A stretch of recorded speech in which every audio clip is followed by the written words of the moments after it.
good day. My name is Nick Bottom, the weaver in town. I've also acted in dramas. Let me play the lion, let me play the hero. Yes, yes, now I will but make an ass.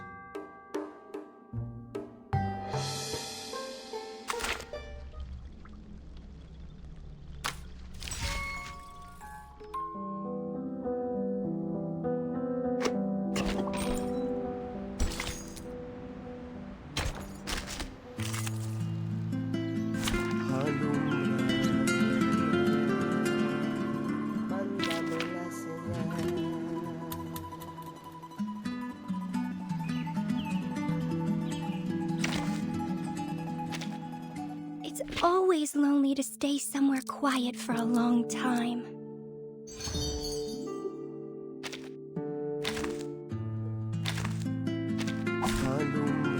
Logic is the path to victory. Fun. Wanna watch the aerial Tiffany's! A little trick. Right win. Mwah.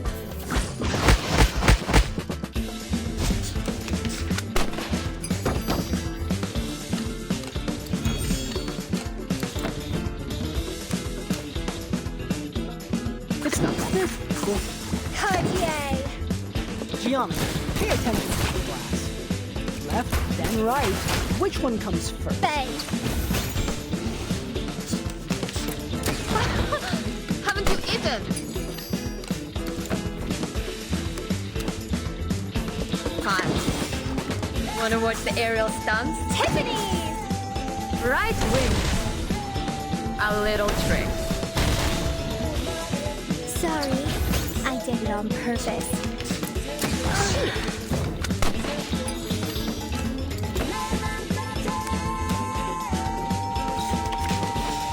Cartier! ВДВ. Сколько Fall in побед. love with me. Swallow my exhaust!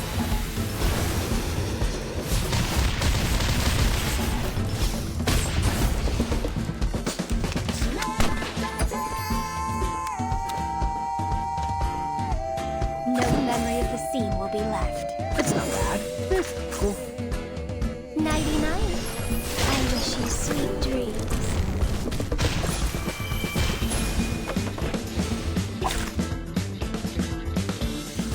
If only I could be as forgetful as them.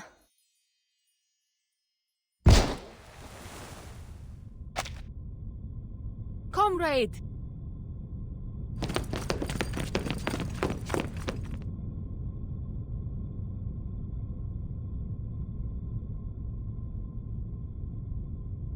Блин.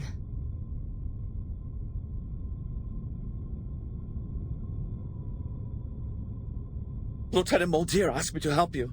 Take care. Ah!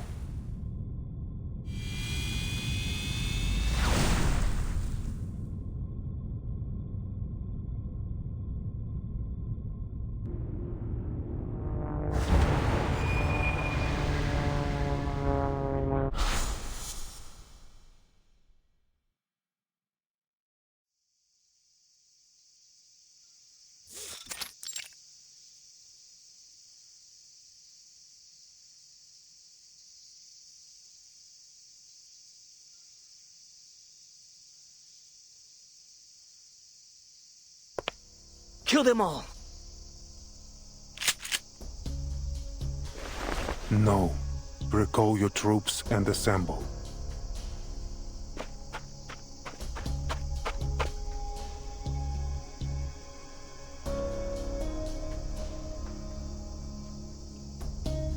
All hands, assemble.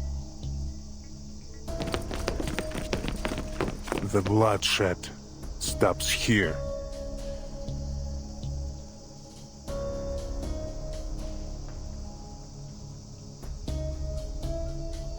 Muldeer, time to head to São Paulo. Forgive me for asking, Father, but what if Lopera refuses to come back?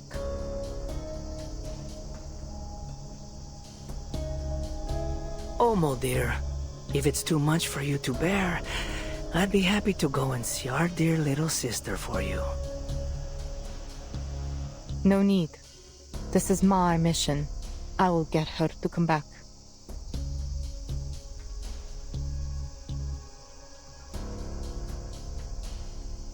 There will be no alteration of the mission. Telemi, retrieve Kimberly.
What are you waiting for?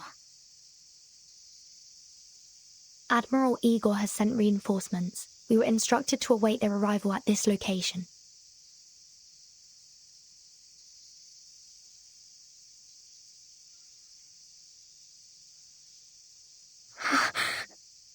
Igor?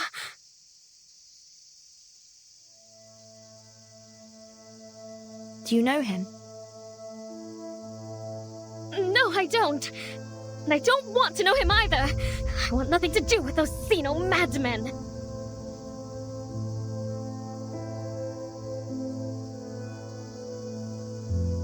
Stay away from them, Burton. Trust me, they...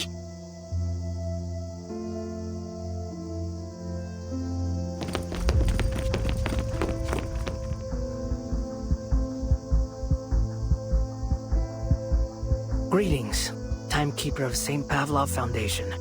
I'm Ptolemy, the commander of Igor's Sentinel unit.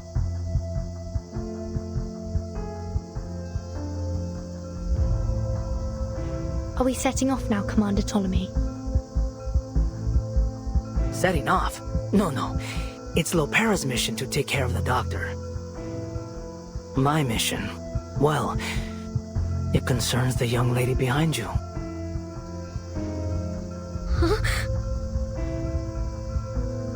I wasn't informed of this. What does she have to do with Xeno?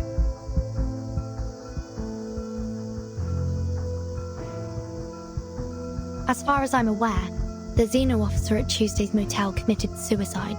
Kimberly had nothing to do with it. Oh, Stefan? I couldn't care less about him.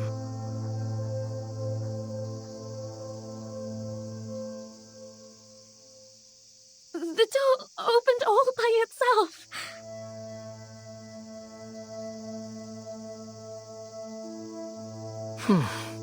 I'm not stupid, you know. Miss Kimberly somehow escapes the base.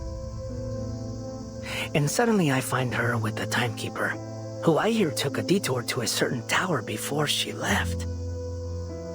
So, Timekeeper, care to explain why you helped Miss Kimberly, a member of Manus Vindictae, escape? Oh, so the captive in that tower was Miss Kimberly.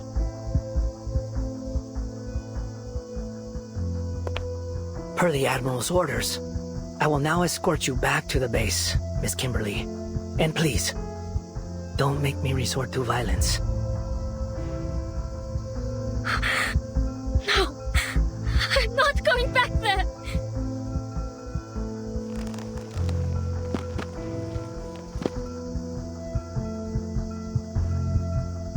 You'll kill me, just like those Xeno soldiers.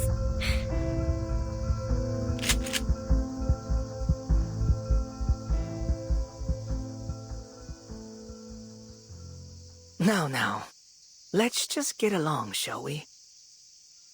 This isn't an arrest, Miss Kimberly. It's an invitation.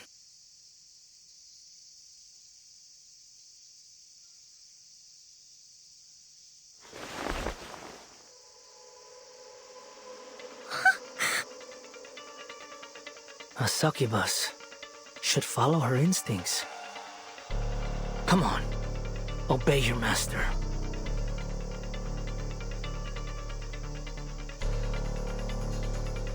You know, you were close, Kimberly. You almost found it. It was hidden at Tuesday's motel, just like you thought. Stefan thought it was just a wind-up toy. What a fool. Give it back! Yes, that's the spirit. Come with me, and I'll... Don't. He's not going to give it back to you.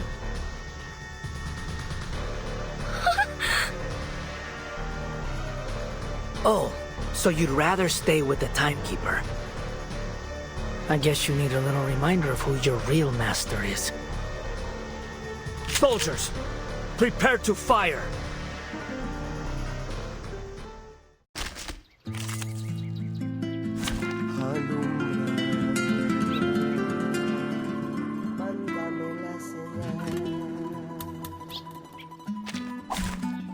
Why haven't those warm-ups walked away?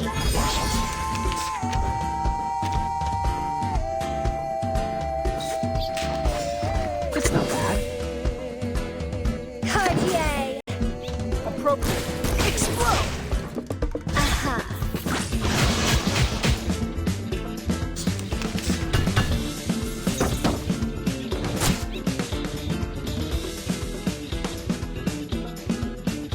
It's a rest. Tiffany! The race. Journey to the cosmos. Sorry, I did it on purpose. This will help. Take a deep breath. Take a rest. Like cupping the moon in the palm of my hand. Take a rest. I am the waves in the ocean and the stars in the sky. Look.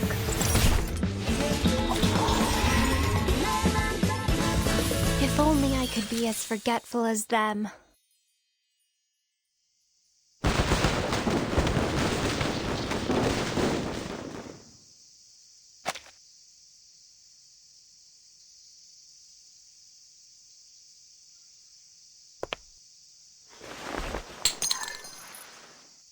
Pick it up, Timekeeper.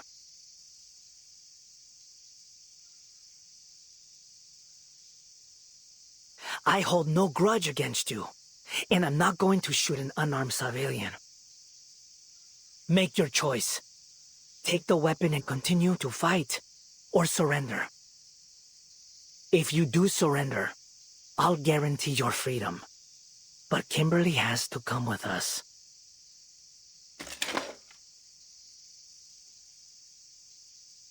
I see. So you've chosen to fight. On your feet. Now then, Kimberly.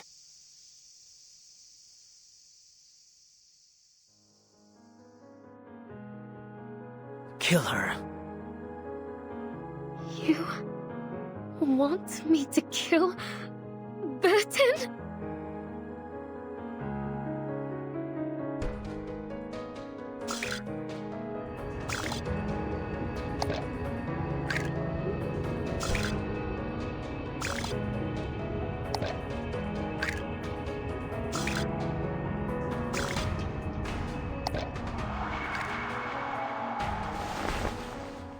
Come on. My patience has its limits.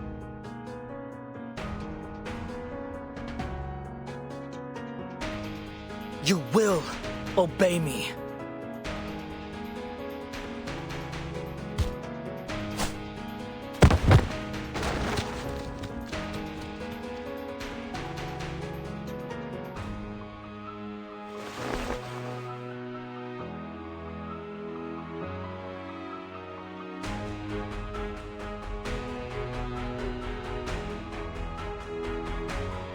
Do it, demon. Your freedom for the life of a stranger.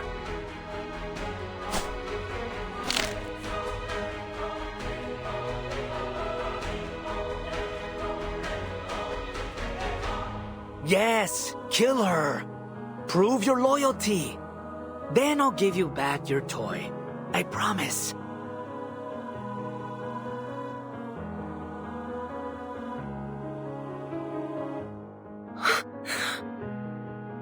Vertin.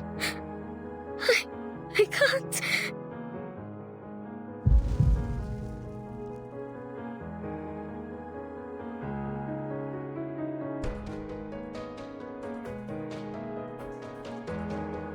Raise your gun, Timekeeper.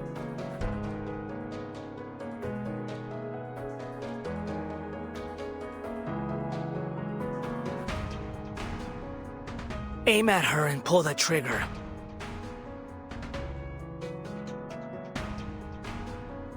This monster's going to kill you. You'll have to shoot her if you want to live.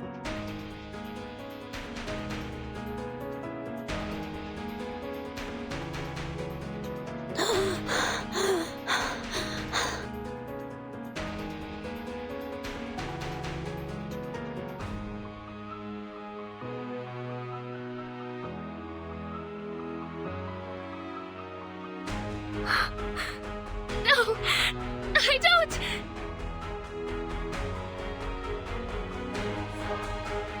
Obey your master.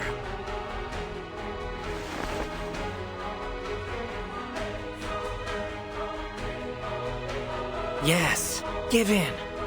Just like that. Look, Kimberly. She picked up the gun. Shouldn't you kill her before she kills you? She obviously values her own life over yours. And she won't hesitate to fire a bullet through your heart. To her, you're just a horrifying beast. I mean, look at you. You're a succubus. A demon born to be bound to a master. Born to be controlled.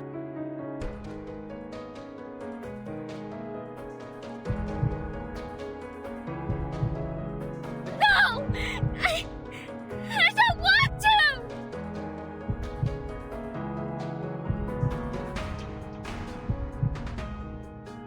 Please.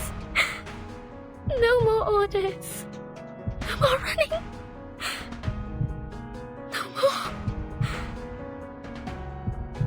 I don't want to be like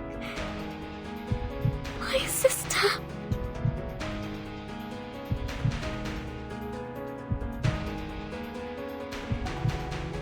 If that's what you want, then kill her. Break her neck. Now, heed my order and kill Vertin.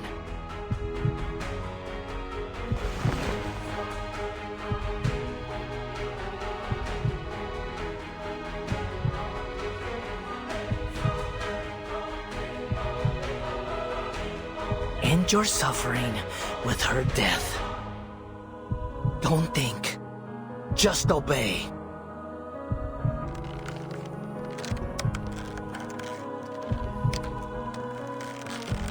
Let go. Let go of her.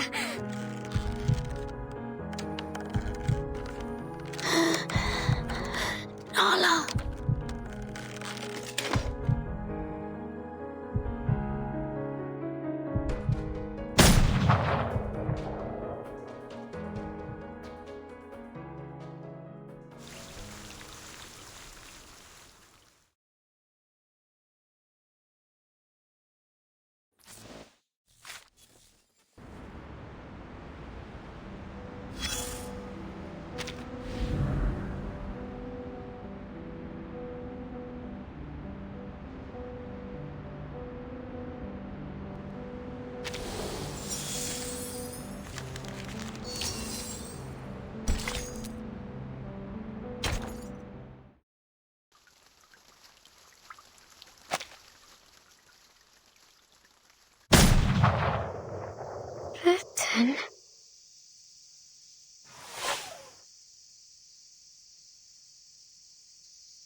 How dare you!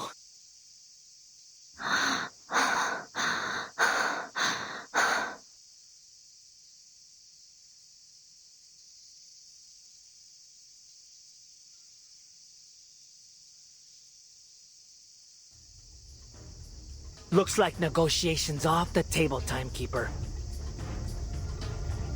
I suppose I'll have to turn to violence. Soldiers, kill them all. Spare no one but Kimberly. She's the only one the Admiral needs.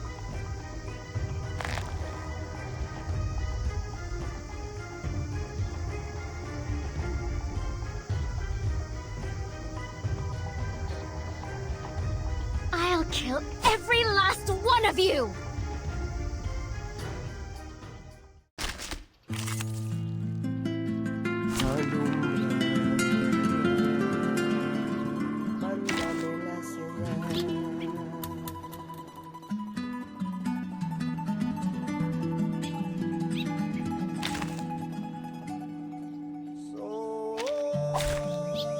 Why haven't those warm-ups walked away?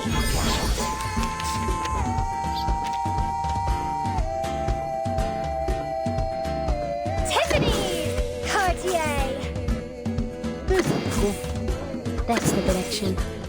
Aha! Sorry, I did it on purpose. Explode! Prepare to be drowned.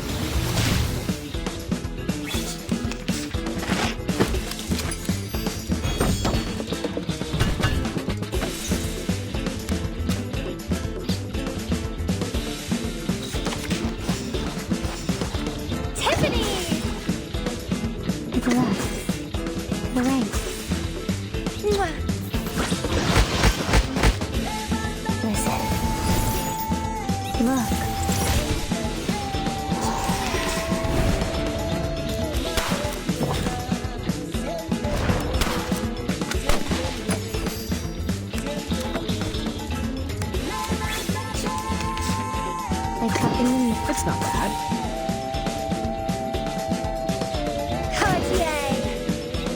Cool. I am the waves in the ocean and the stars in the sky. The best combo, automatic aiming. Fall in love with me.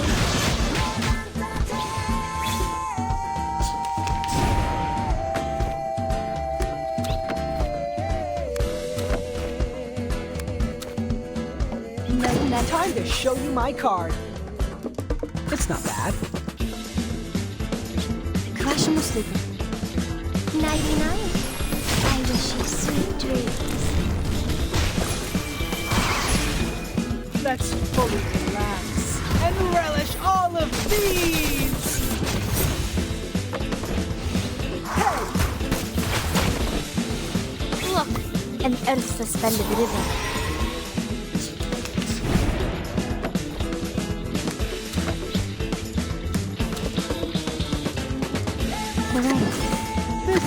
It's not bad. To the left. Shine. Gian, pay attention to this class.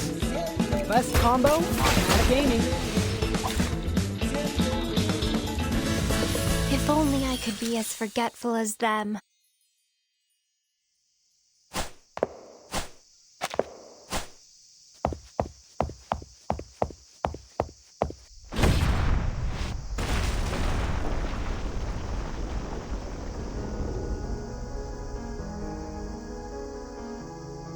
Damn it! What kind of monster is she? Sir! Maintain formation and fall back. Keep firing!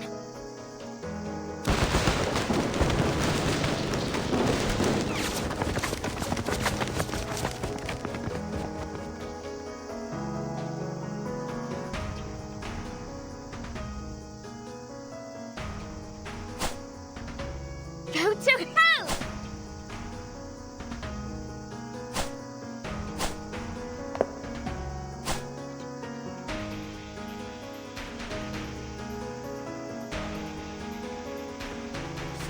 She's totally insane!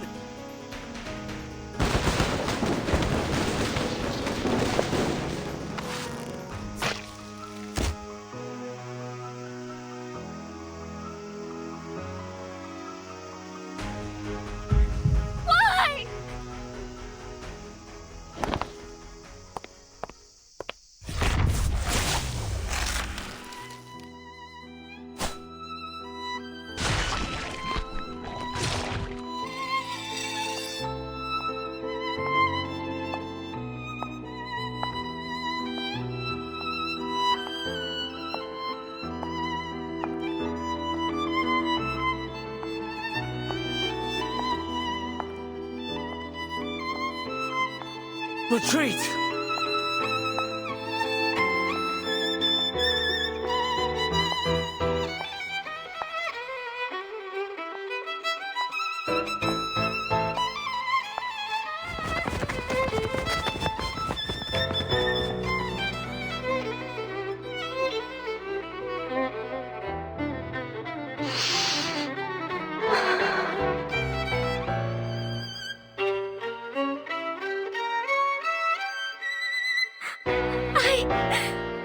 I am not a lamb for the slaughter!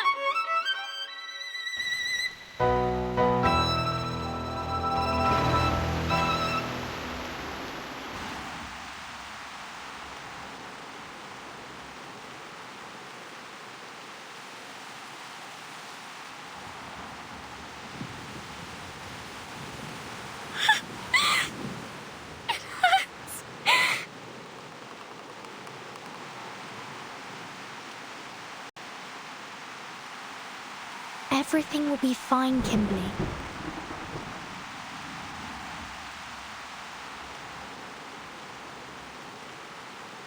Burton.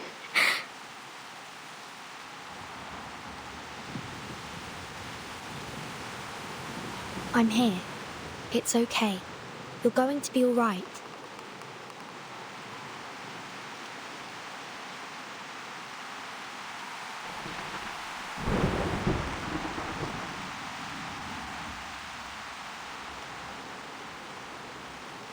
You're no longer bound by anyone.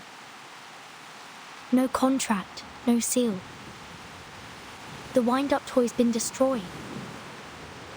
It's been shattered into pieces. You're free, Kimberly. You don't have to take orders from anyone anymore. Kimberly doesn't have to take orders. Nala doesn't have to take orders.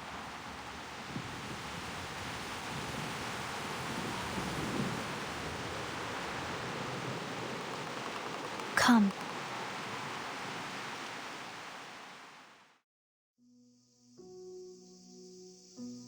If you've got nowhere else to go, you can come to the Foundation with me if you like. I'll let them know you risked your life to protect me from the Xeno rebels. Anyway, the choice is yours.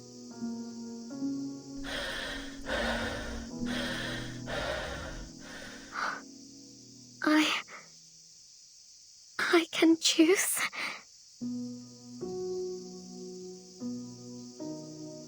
Yes, whatever you want. No one can control you anymore. You belong to no master, only yourself. Belong to myself.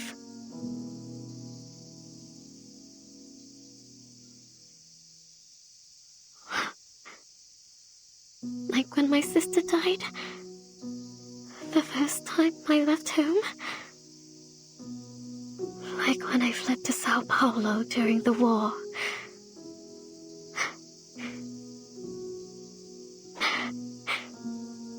Like the old days. That heartfelt home.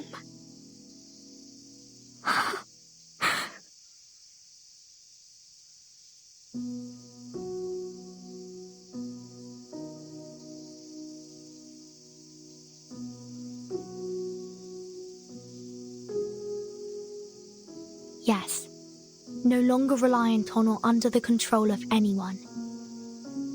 Just think about who you are, what you want. And enjoy your new life, Nala, starting today.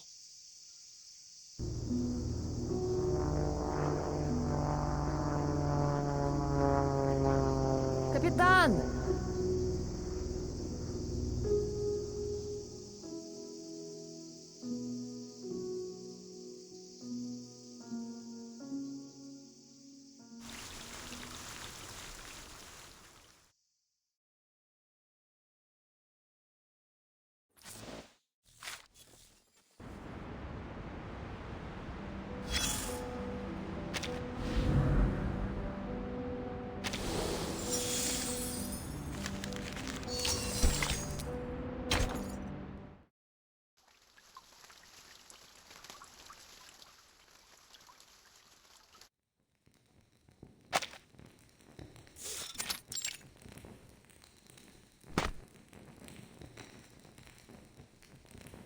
All this time, waiting for Zeno.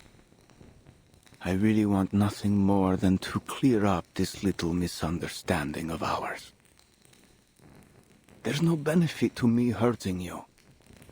I hope only to peacefully return you to your friends, and in return, receive mine. After all, this city and its false era will be washed away by this storm before long. Those poor unbelievers. We were all once like them. Yet to realize that we are children bathed in the light of the divine. One day, they will turn from darkness to light, just like our Xeno friends did not long ago. The apostates, however, they who have abandoned our faith, they must die.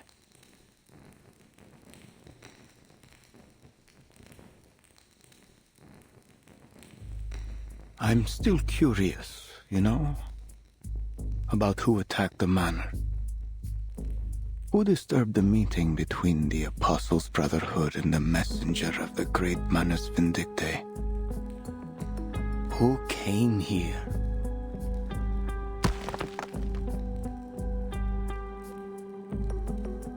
And took away my people.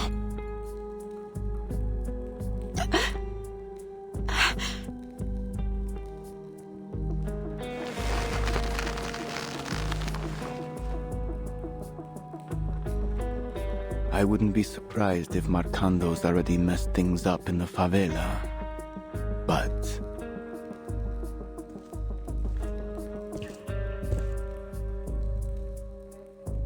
as long as he continues to recruit young arcanists, it doesn't matter. People like him are useful. Tools to be used to our benefit until they're lost to this storm.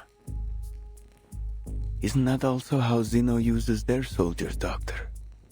As currency to be spent and lost?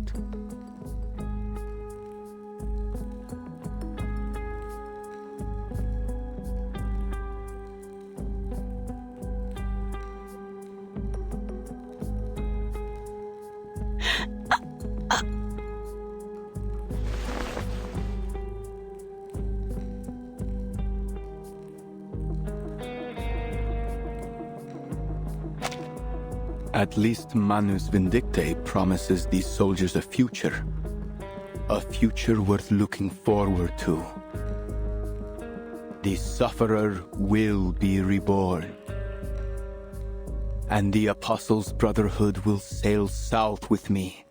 We will become followers of the Sufferer, undertake their trials, and their grace will be bestowed upon us.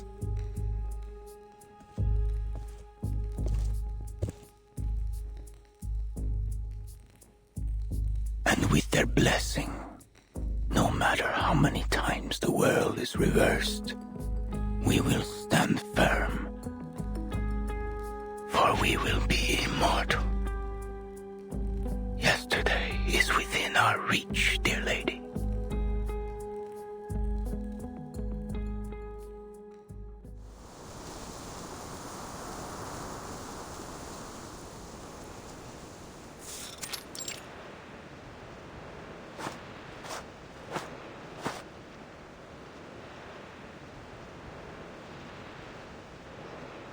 Seven, maybe 8 guards. No way to get through. Damn.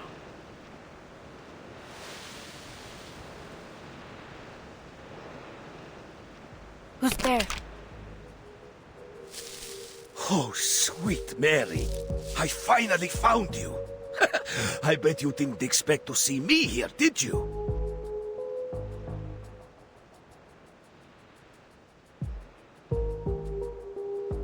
Duncan?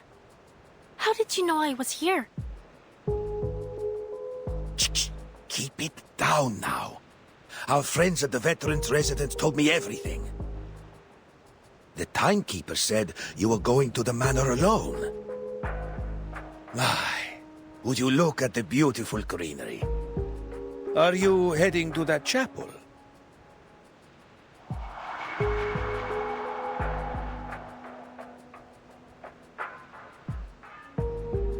Yeah. If the doctor's in there, I have to find a way to break in. Do you have any plans? Reinforcements? Reinforcements? No time for that. Just watch. I can handle this myself.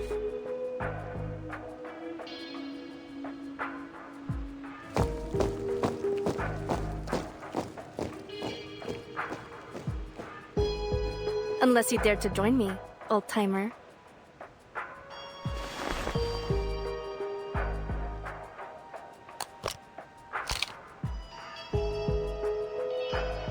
Give me a few darts. Okay, here's the plan. You lure the guards away, and I'll check inside the chapel.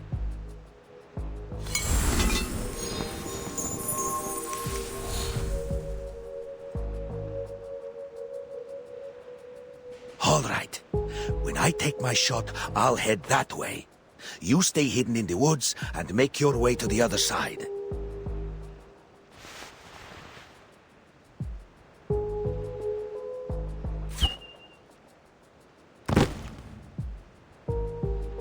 Intruder! Over there!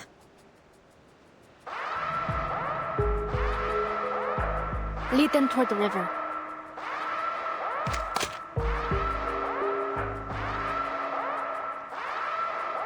Let's make this a little more exciting, shall we, boys?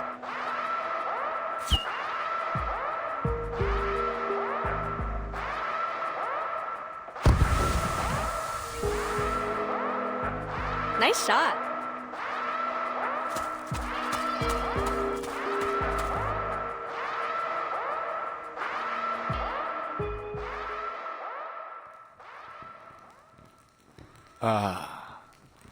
It appears someone has come to your rescue, dear lady. I'm not surprised.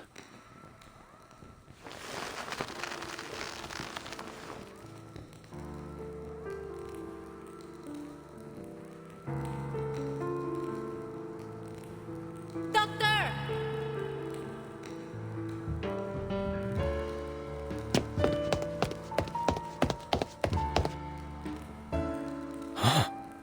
It's you.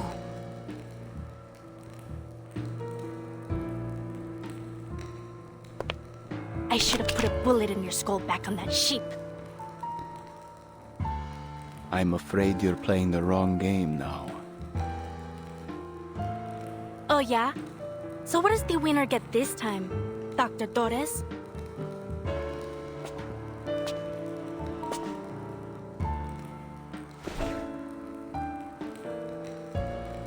No, there are no prizes. You and I are nothing but specks of dust in the wind.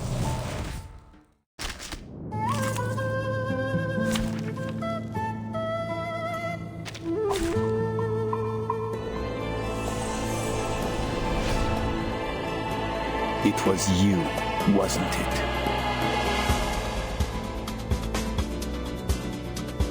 You came to this sacred place and attacked my people. Yeah, and I'm ready for round 2. And this time, you won't be leaving with your life. Fate has brought us together this day, just as it brought you victory in that bed. May the flow take their souls to the sea and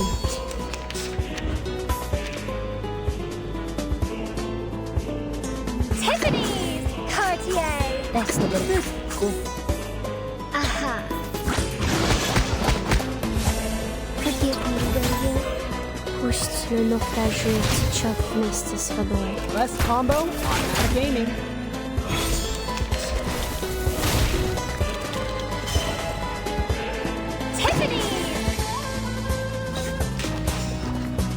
Great. It's not bad. Listen.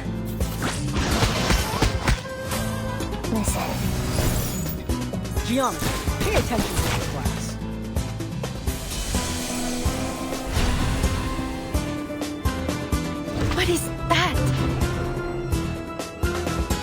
blood can only be paid in blood.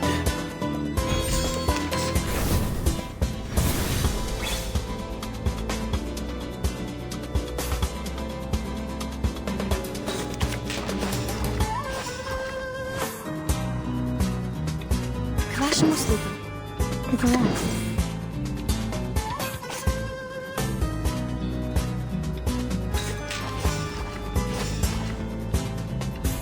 That's the direction. Hooray. Cool. The turbulence arrives. Journey to the cosmos. Press combo, automatic aiming. And it is blood and gold that stain this land. I'm tired of playing this game of prayers, and I've had quite enough of you, little gambler.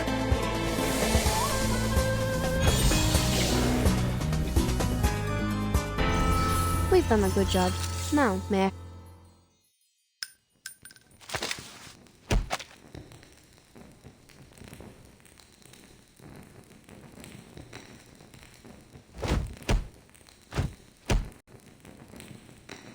Looks like I win again.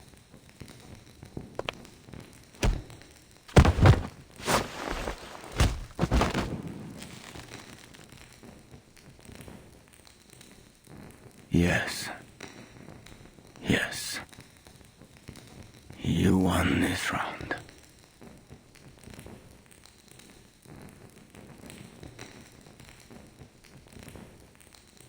But I'm afraid there won't be a table left to play the next. So long, little gambler. What? Perhaps it's time you paid a little more attention to your friend.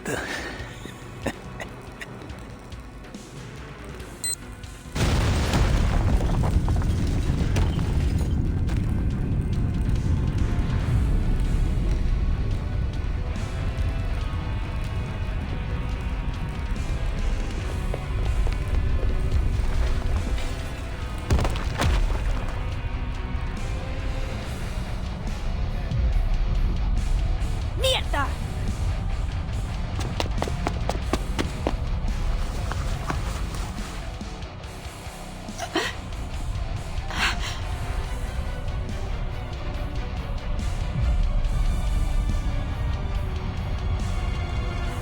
We can talk after we get out of here.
Eliminate all hostiles.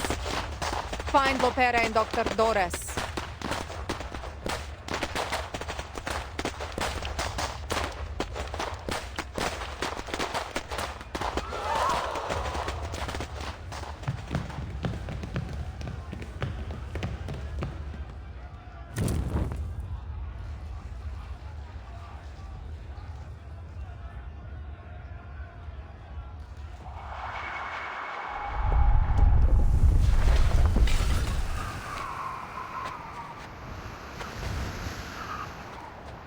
Huh? Where have the Brotherhood guards gone?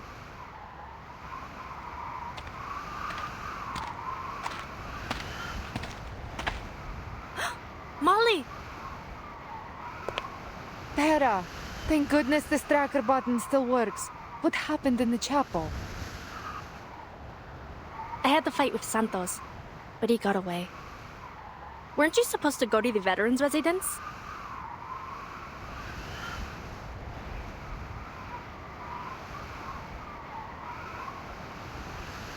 Rescuing the doctor is our top priority now.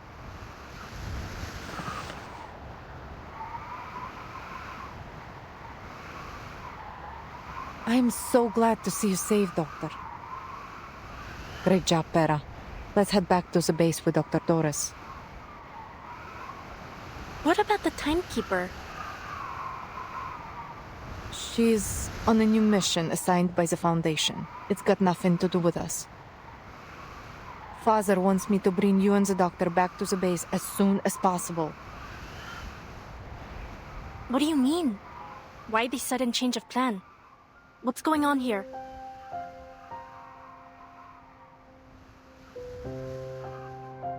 Just come already. We're evacuating Sao Paulo.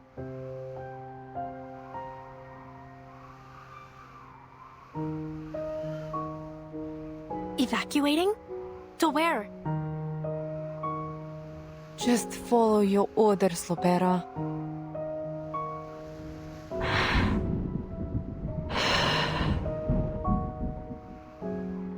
The Admiral sent me to pick you up.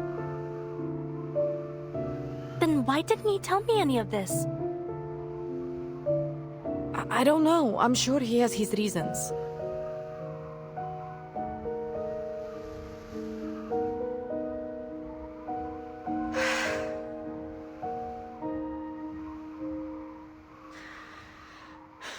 Fine. We're heading south. To Tierra del Fuego. They've made preparations for us. Come on, Pera. Come with us. You, me, Father, Talimé, everyone. We'll all be there. Everyone? Why didn't anyone tell me about this? Because... Pera, you can ask questions later. We don't have much time.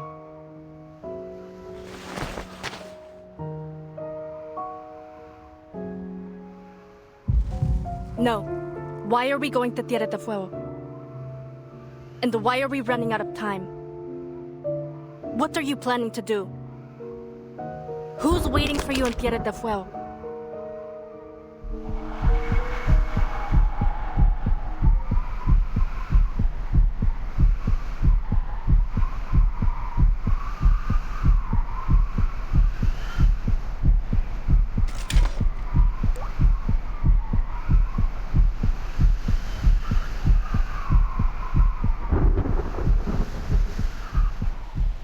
Who's behind all this?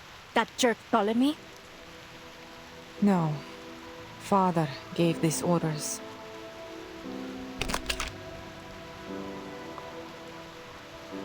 Don't move! Come on, Lopera. Lower your gun.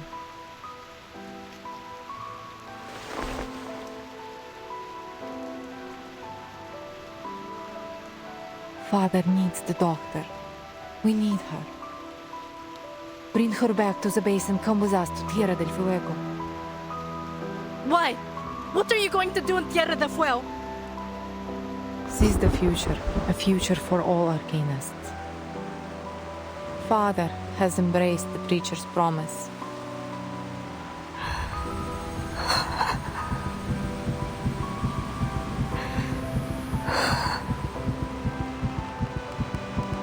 Manus Vindictae. No. My family are not traitors.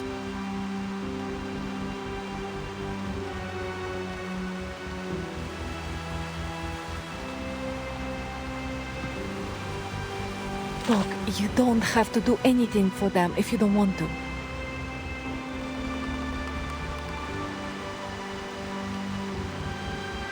Just come with us. Come home.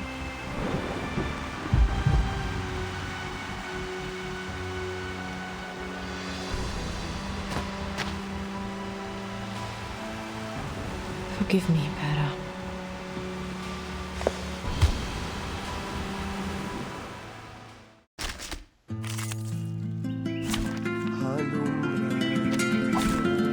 Show me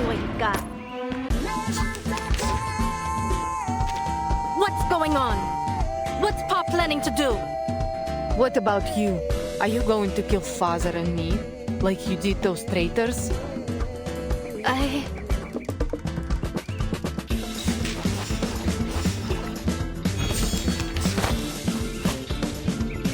What?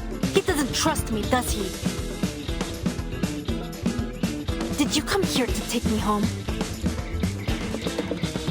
Yes. You're lying, Molly. Ready, aim, fresh from the crucible. Try a little harder next time. Enough is enough, Pera. You're wasting our time. You mean the time for your scheme? Taking the doctor back is more important than me, right? No. Pera, I want you to come home with me. Home? You call that a home? With a traitor for a father and a sister who doesn't even trust me? Get ready! This is going to be a wait for the pop!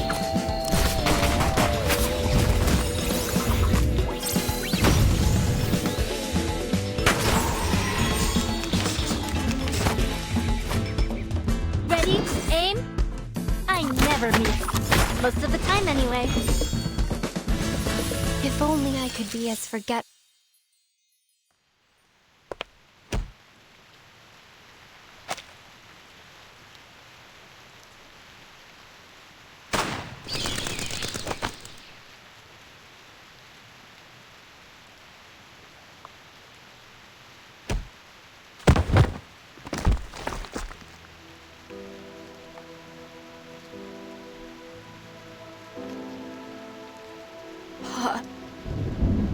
Why is he doing this?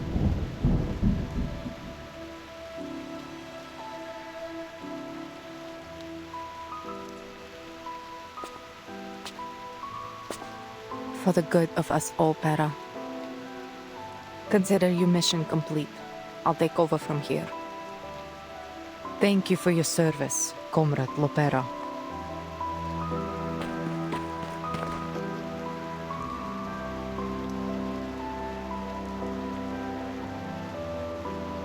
What's going on?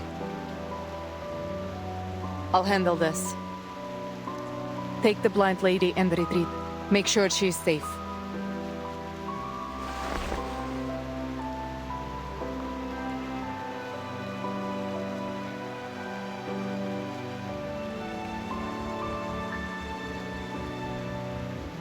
I am sorry it has to end this way.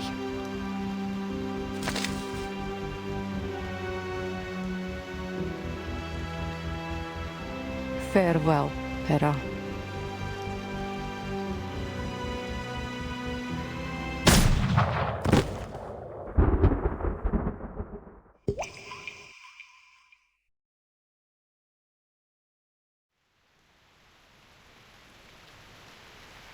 Crap! Has something gone wrong?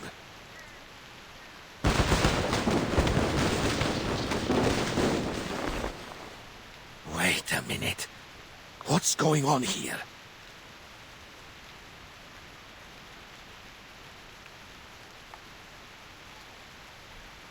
Xeno soldiers. What are they doing here?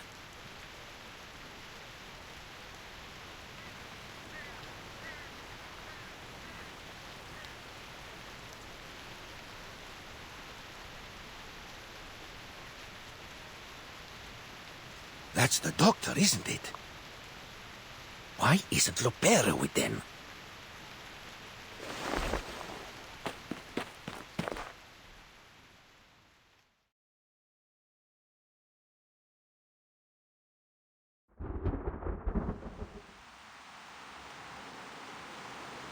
Tranquilizer bullet.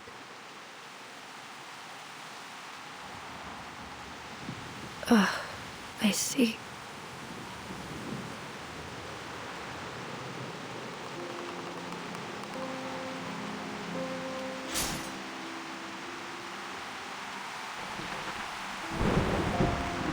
It's shattered.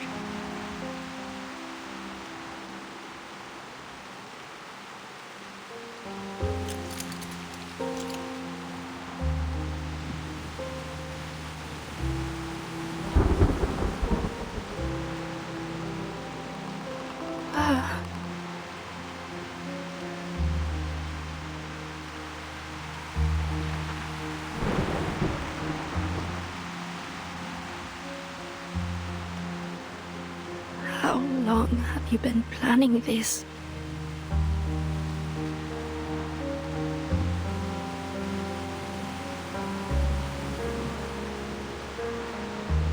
Am I really the only one who knew nothing about it?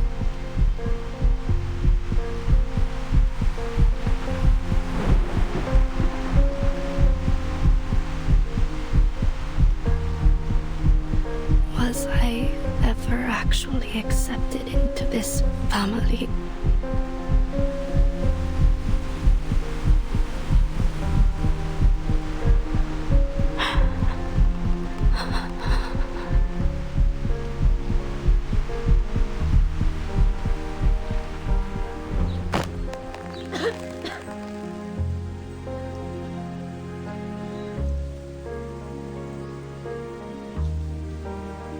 I have to tell the timekeeper. Mierda!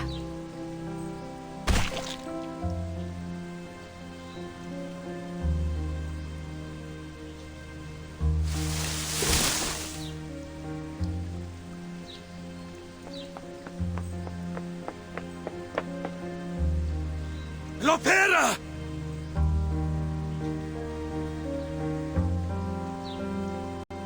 Duncan, you're okay.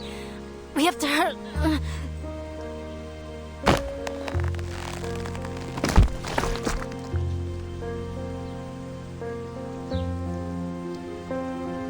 What happened?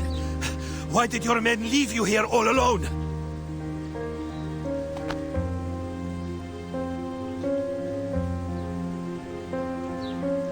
Hurry back to the residence. It's Igor. He...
I guess you haven't had an easy time either.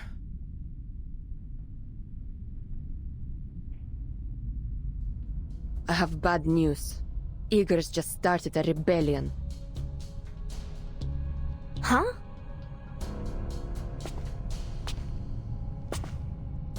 He's got an army. What's the situation at their base? Not good. There was fighting and bloodshed. Lots of it. The rebels must have won.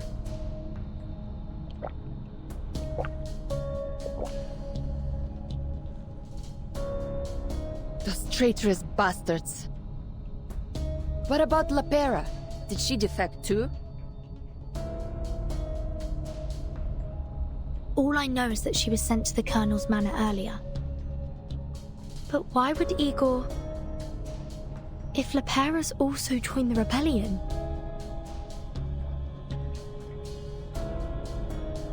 The old farts set us up.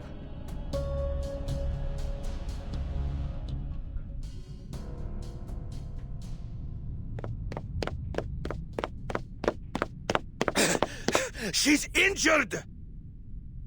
Mr. Carson? It's Duncan, kid. But that's not important. Lopera needs medical attention. I'm fine. Damn you, Igor.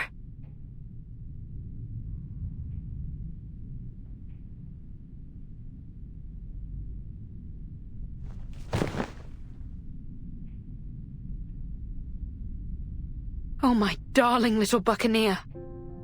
Who did this to you? Lapera, could you tell us what happened?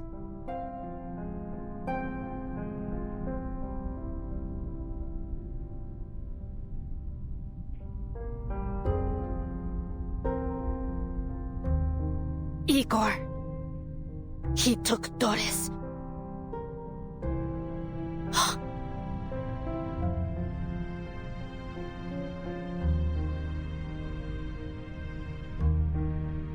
So, are you going to go after him?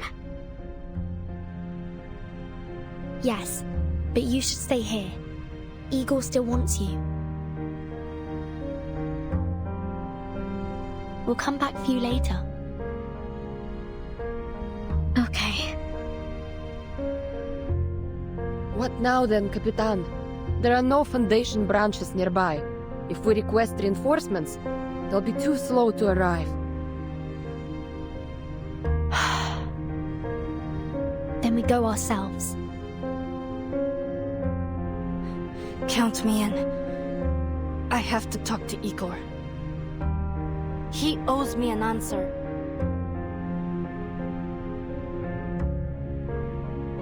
White Rum, could you take us to the Xenobase? Anything to save the dock.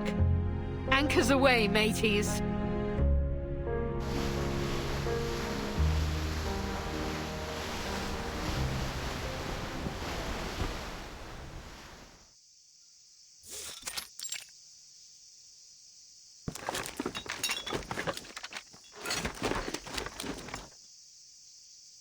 You screwed up. It's just a minor setback. Father isn't happy. Look, I'll deal with her, okay? Next time, I'll...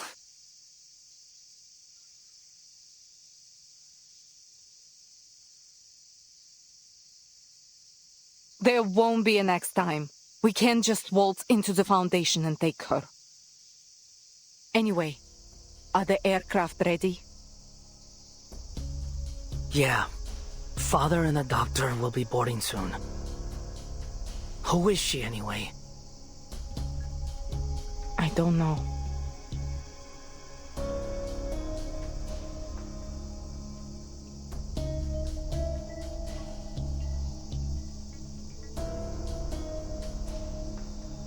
Looks like Father hasn't told you everything either. You should never entrust all the pieces of a puzzle to a single hand. Huh? All this time with Father's made you quite enigmatic. There's a charm in mystery, you know.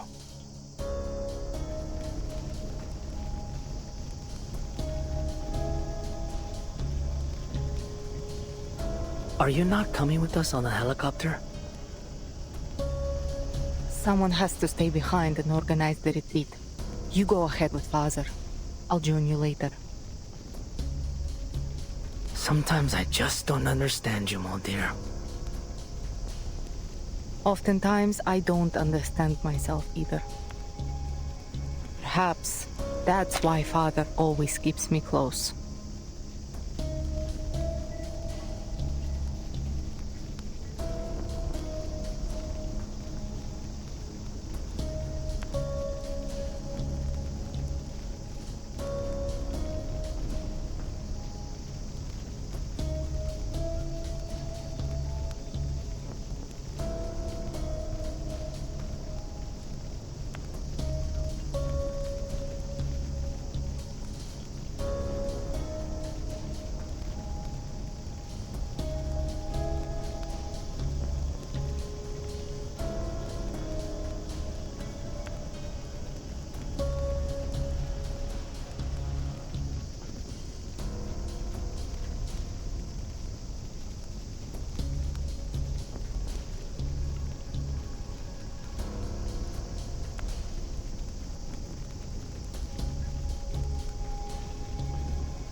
Just get going. I'll take up the rear.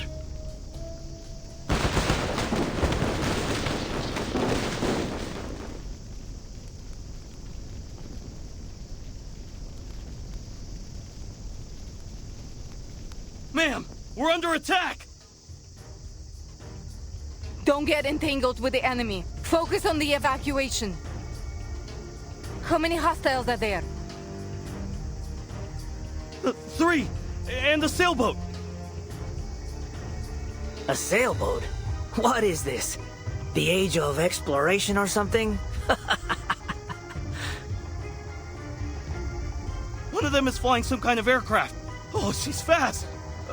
2 squads are currently engaged with her in Courtyard A2! So, you're just going to leave me here in San Paulo, huh?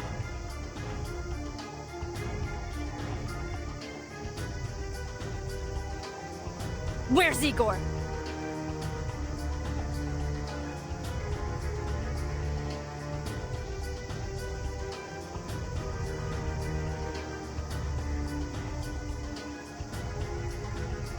You've grown taller since we last met, dear little sister.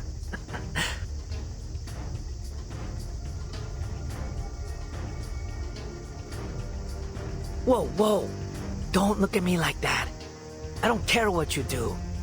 Come home or stay with the timekeeper. I won't stop you. Get out of my face.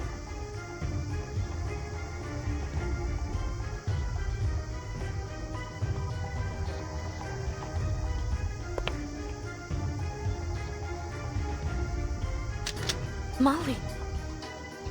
Miss Moldia. It's unfortunate that we have to meet again under these circumstances. We've simply chosen different paths, Timekeeper. I suppose the next time I see you will be in Antarctica. Telemi, go join Father. I can handle this.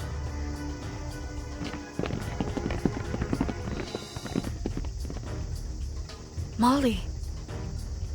Why?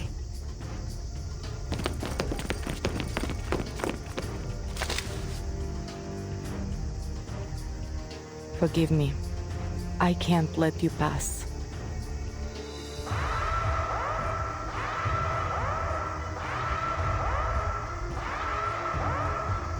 Soldiers, take aim.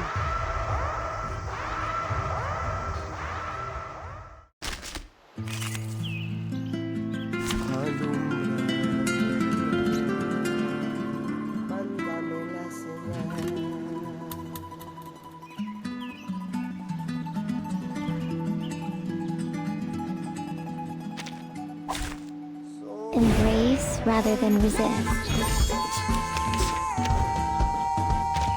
What on earth is Igor trying to do?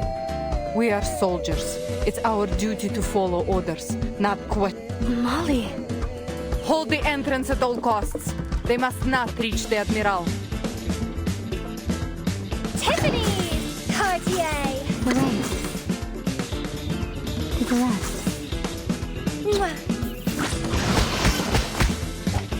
Forgive me, baby. Regaining control of our bot lines.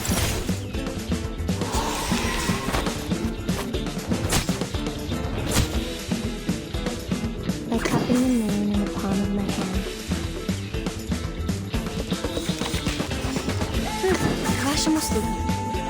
I am the waves in the ocean and the stars in the sky.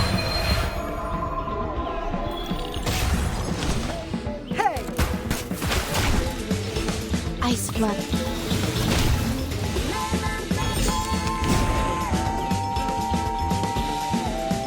It's not bad.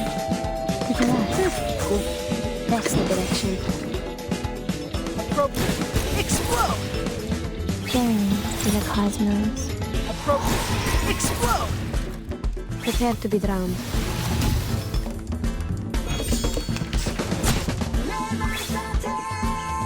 Tiffany! Hooray. Time to show you my Crash mosquito.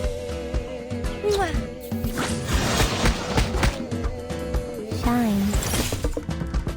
Let's fully relax and relish all of these!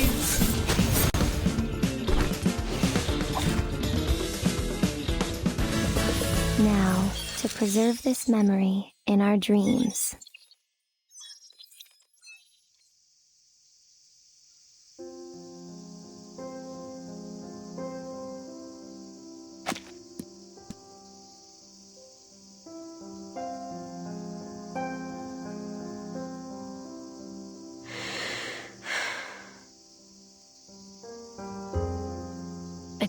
ever want to see you again.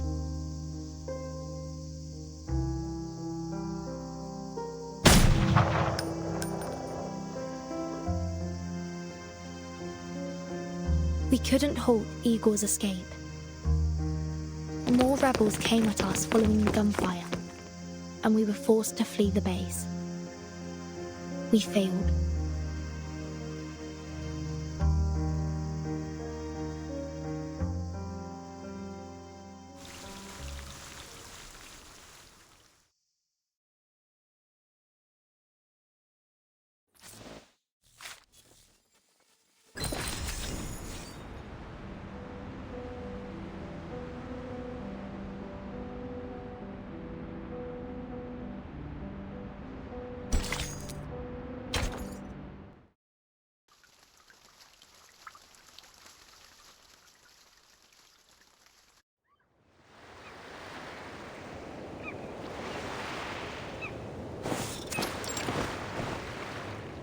You made the right choice.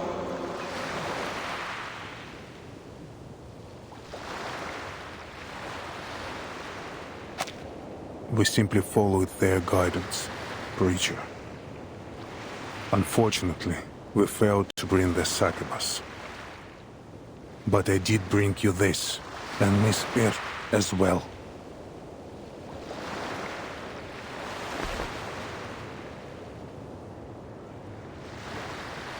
No, Admiral.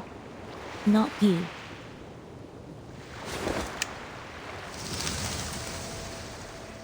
Us. We all need the miracle they bestow. My men will not wear the masks, nor will they take the trials. We need no trials to test the loyalty of my children, Preacher. And for now, Miss Earth will stay under my protection. As you wish.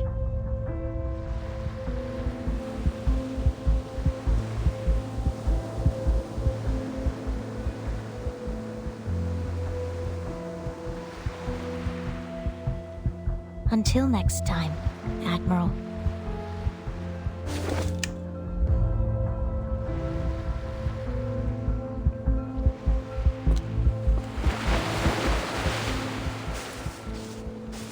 Father, I shot at Lopera.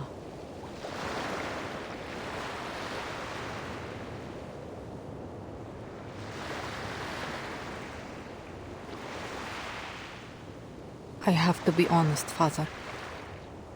I don't fully agree with your decision. At least not on a personal level. You are entitled to your opinion, Lieutenant. But I don't need your approval. I understand. You only need my obedience. Precisely. Had you anticipated that Lopera wouldn't come with us?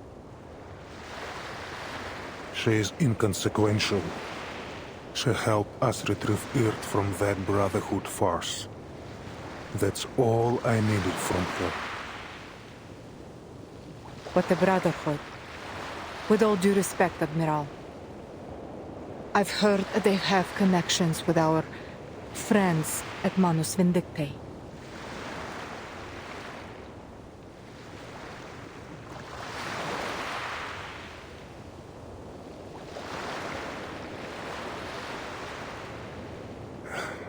I thought you'd make the same choice she did. No, I will always follow you, Father. Just let her be.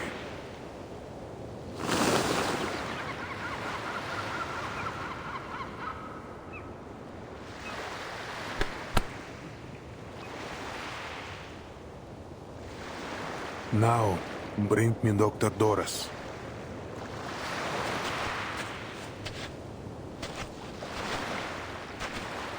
Father.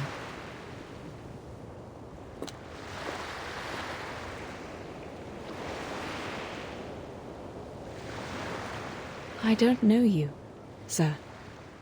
You must have mistaken me for someone else. No, I couldn't possibly mistake you. Old friend. In the last days before the millennium, we fought side by side.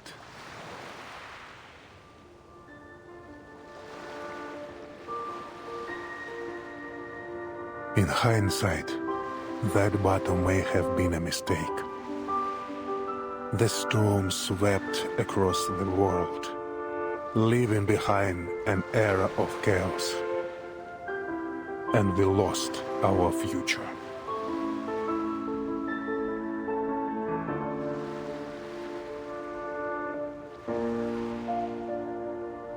But now, another path lies before us. One that we once fought desperately against. A path paved by Arcana. A path leading to a world free of conflict. My old friend.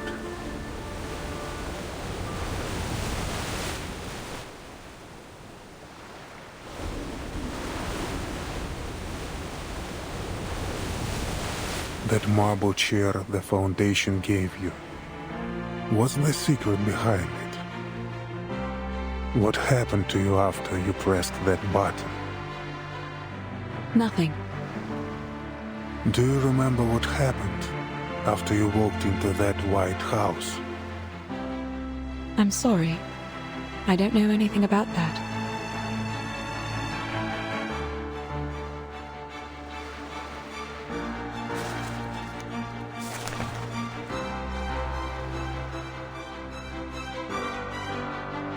My dear Miss Earth, your name continues to show up between the occurrences of the storm.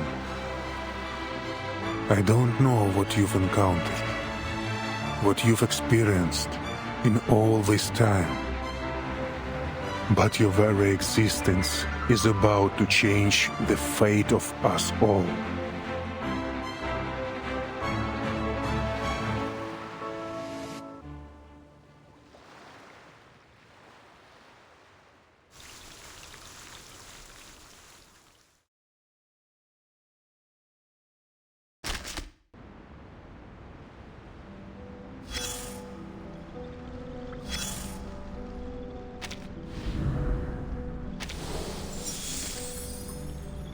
I have some news you'll be happy to hear.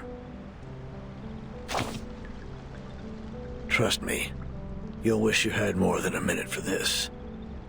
It involves a mutual friend of ours, a long-lost acquaintance you've been searching for. Doctor, writer. She goes by many titles, just like you and I. Sadly, in her current state, her brain capacity is limited. It's just like after that fateful battle ended.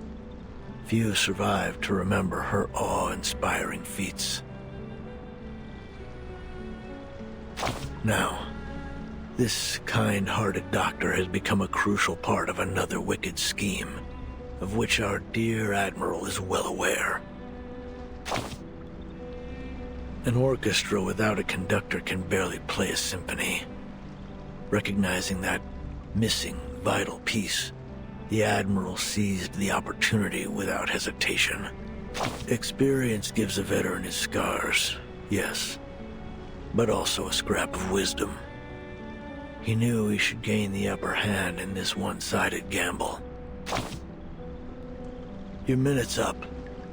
Time certainly does fly, doesn't it? I'll be back when there's a new development. Stay alive if you can. I'd like to keep reading reports for you.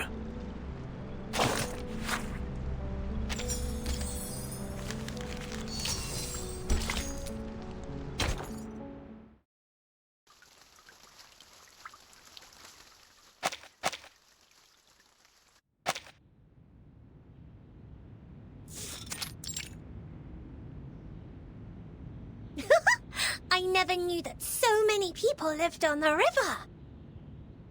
I saw them tie plastic bottles to planks to make a bridge. And then they crossed the river as if they were walking on a row of puff-puff fish.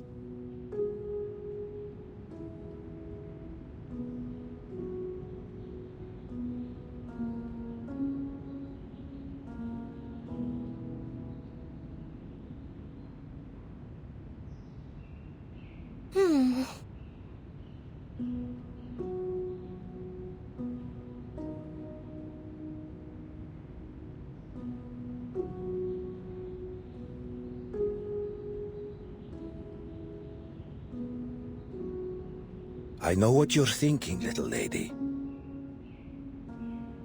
But I am Duncan. My ID card, my military record, my medals. They all prove it. As for your friend, Mr. Carson, listen, I know it's hard, but at some point we have to move on. Thank you for the advice. It's just... Pardon me.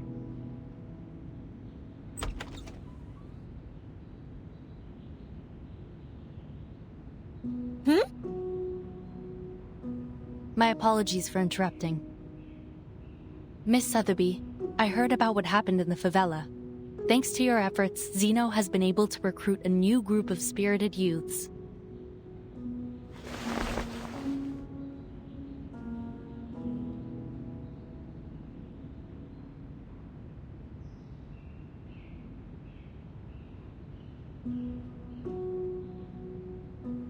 Mr. Duncan, we need to record your information and cross-reference it with that of Mr. Carson, who was lost during the storm of 1929. It's bewildering, isn't it? How could there be another Mr. Carson? 1929?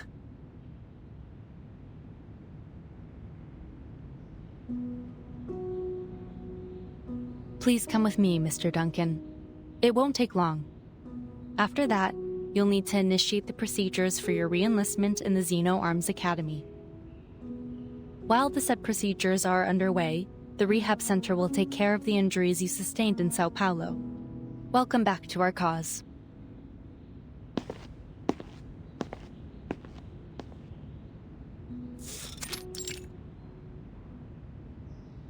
There have been many cases like yours. Politicians, singers, the list goes on. The Foundation compared them to photos from the 90s. While their appearances had changed, they were undoubtedly the same person.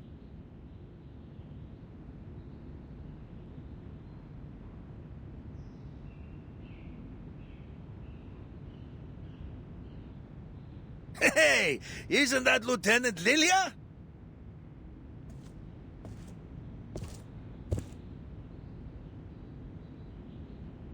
This is an alcohol-free zone, Lieutenant Lilia. Please try to follow the regulations. Oh, did I just wander into another dry zone?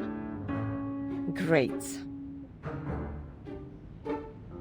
So many rules and regulations. Oh, how boring. Has Lopera arrived? She's in her room right now. Wurtzen managed to secure her some rest time before her interrogation. Poor girl.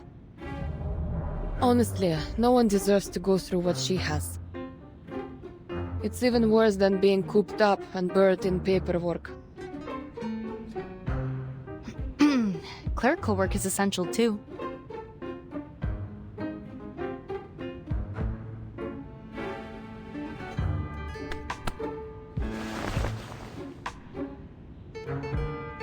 Well, good luck, Comrade Duncan. Don't forget to stretch your hand between signing papers.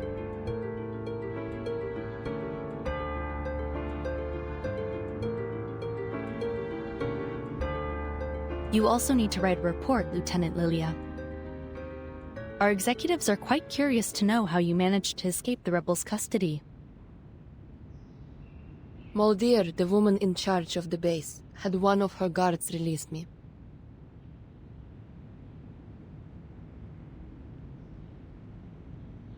You mean to say that Moldier, the lieutenant who's joined the rebellion, set you free? I think so. At least that's what the guard told me. Lieutenant Moldier asked me to help you. Take care. I'll be sure to make note of that. And of course, please specify this in your written report as well. This is very important, Lieutenant. If she's having doubts, then we may still have a chance to win back Igor's rebels. Or at least some of them.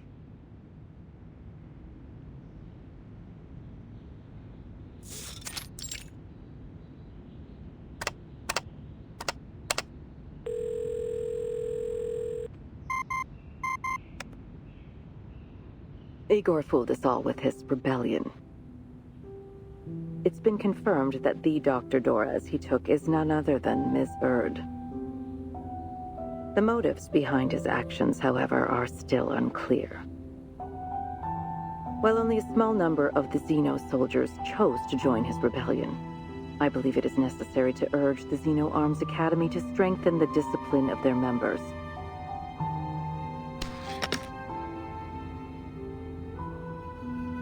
No need to worry about that.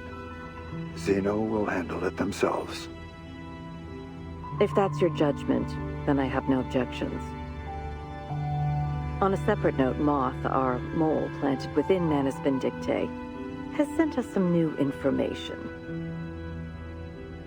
The Manus are sending supplies, personnel, and weapons in huge numbers to the south. It appears our suspicions were correct. Manus Vindictae is preparing a ritual to draw forth another storm. The location of Jerry Wilson provided by Miss Lucy confirms that the Manus are moving toward Antarctica. Additionally, it's now clear that some of the arcanist organizations, including the Apostles' Brotherhood, have been assisting the Manus through criminal activities such as smuggling and human trafficking.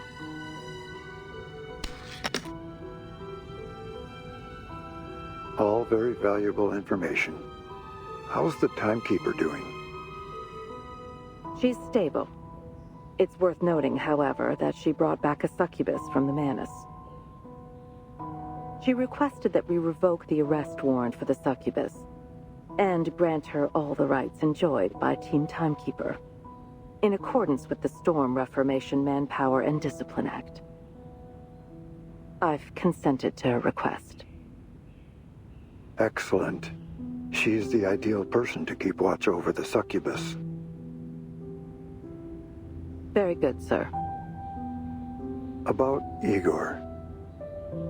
The late Admiral Igor of the Xeno Arms Academy will be duly honored in the Headquarters Hall of Merit. His great achievements and remarkable service deserve to be remembered. That's all for now.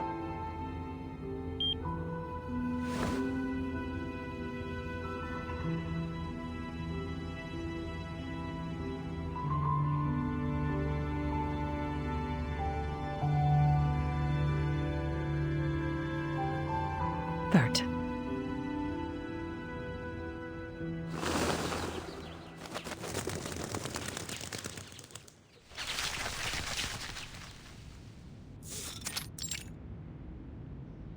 London, Lima, Ushuaia.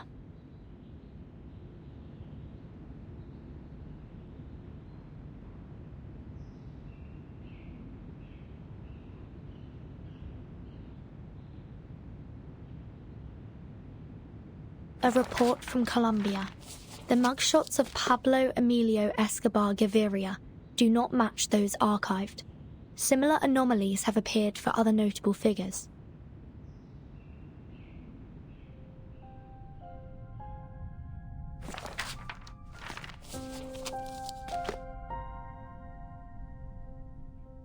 Why did Igor abduct Miss Erd? And why does he want Kimberly?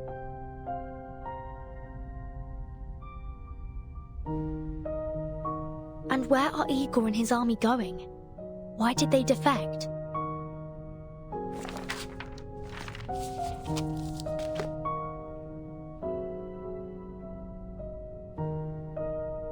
Mr. Carson, who was reversed by the storm of 1929, has somehow reappeared in 1990.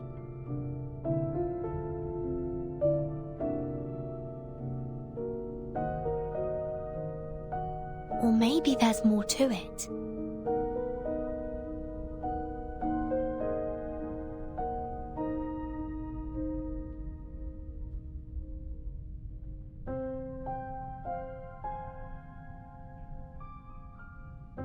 Could it be that...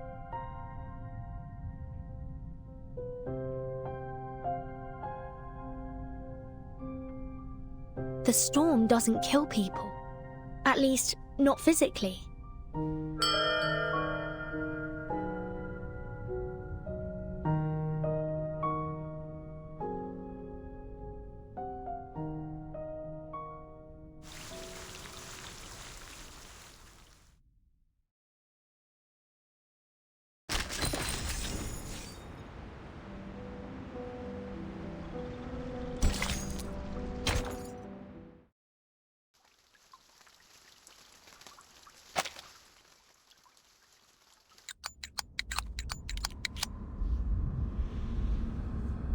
One, 2, 3.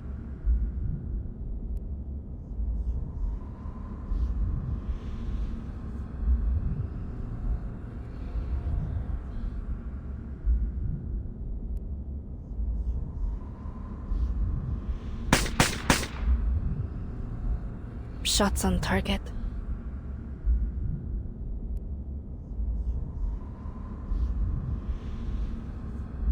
One, 2, 3.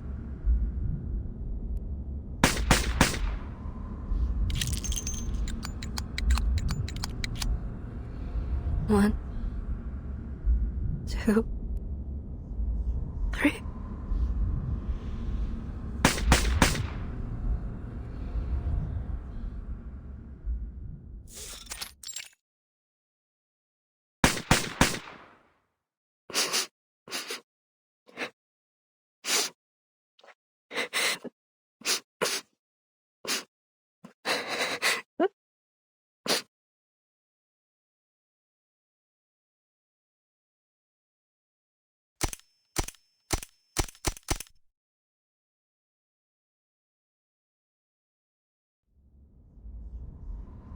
Lies.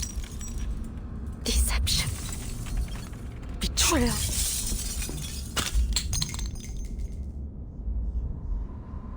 You planned to kick me out. Right from the very beginning, didn't you? Or did you never even trust me in the first place? Was this all some kind of game to you? Molly?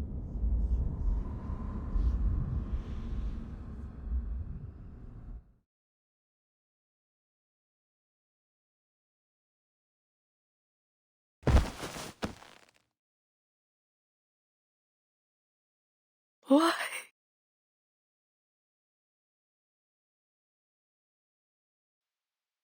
At the same crossroad, when the warm days grow cold, leaves are falling down to the ground.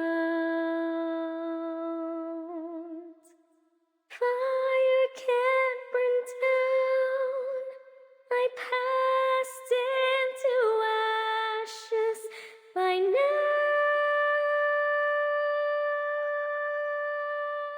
In the melancholy tropic, we say goodbye. I see whispers in your eyes.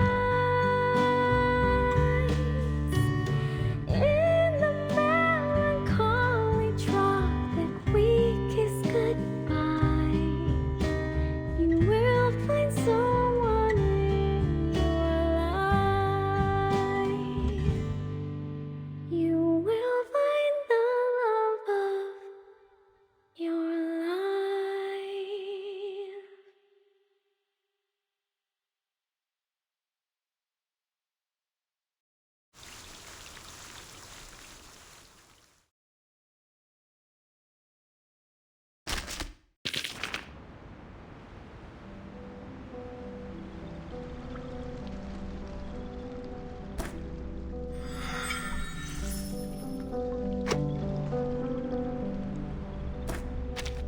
If I could take a break all day today. No.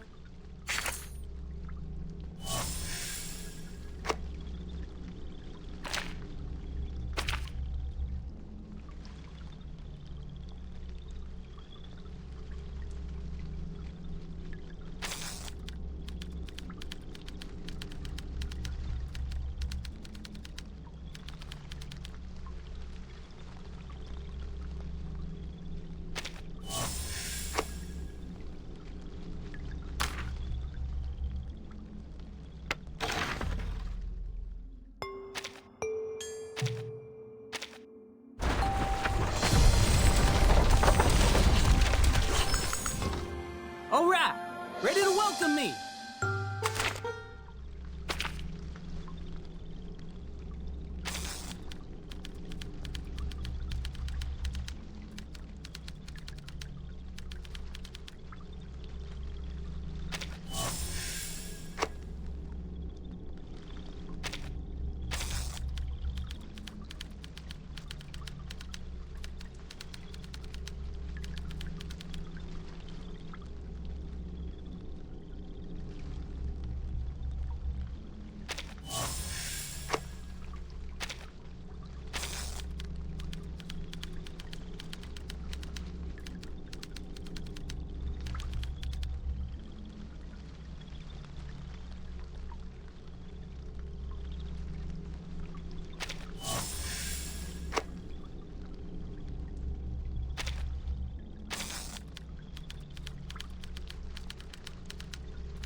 Hello, Miss Timekeeper. We're a team now. I'm Dor, an insignificant piece of a mirror. By nature, I'm of no Rifle for soldier. Dress for woman. For me, I got both.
Hace algunos años, trabajé como guardabosques en un campamento en Cuernavaca.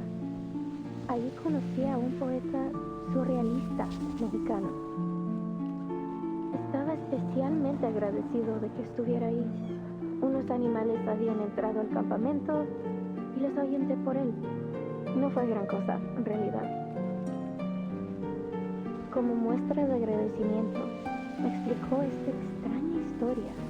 Una que ocurrió en un pueblo del desierto de Sonora, llamado Amalfitano, en 1975. La gente ahí seguía una creencia muy poco ortodoxa, que giraba en torno al Dado de Babilonia. Un día, una investigadora con una maleta llegó al pueblo. Vino a estudiar sus costumbres locales, una razón nada sorprendente para que una intelectual erudita apareciera en un remoto asentamiento del desierto.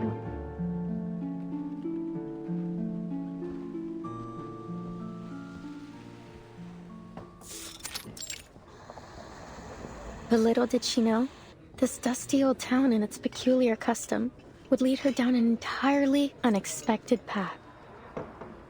Hold on. Sorry to interrupt, Recoleta. Does this researcher have a name? She could be Nora, Joanna, or Teresa. Any name, really. I feel like you want people focusing on this story, not keeping track of who's who.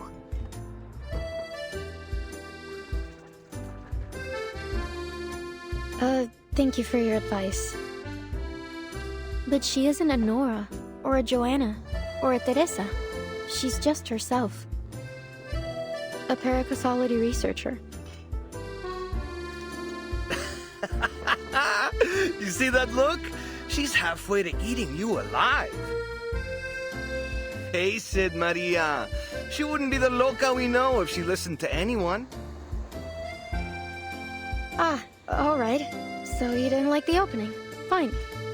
I'll come up with something new.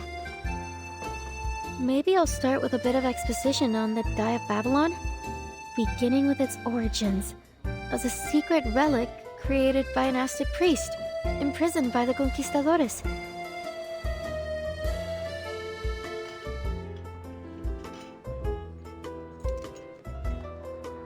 I don't know if that's going to do much, hermana. I'm beginning to think we'll never figure out what you're trying to say with this novel. And, well... and this isn't your fault. Ay, Dios. Just tell her, Maria. We're going back to Buenos Aires. ¿De vuelta a Buenos Aires? ¿De repente? ¿Así? ¿Sin más? Pancho, Maria, what's going on? Did I do something wrong during our travels?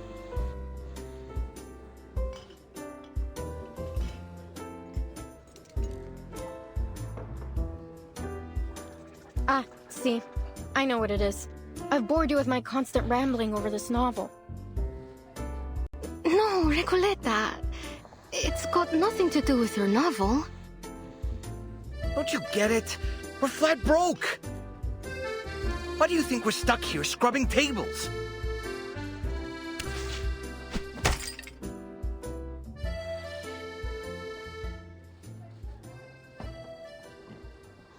Because we can't pay for all the mate we've been drinking.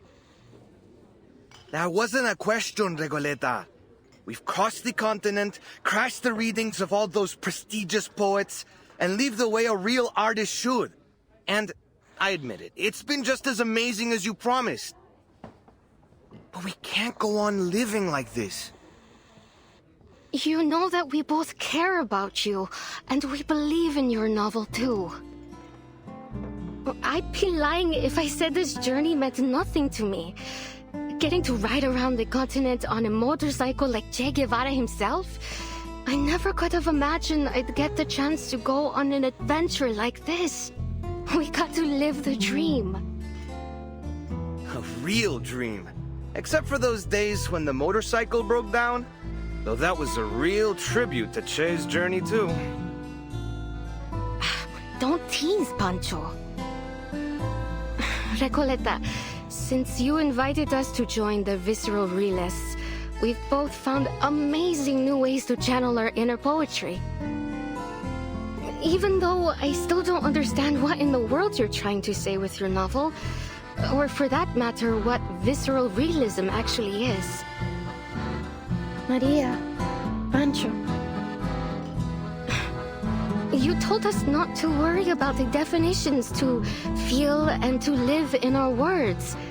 We did just as you said, and it felt great. But...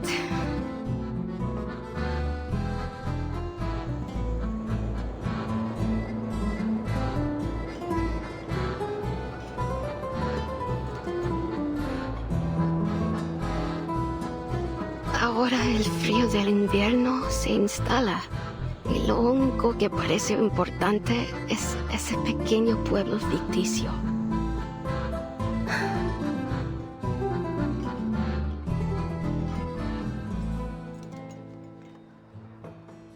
I appreciate your honesty, amigos.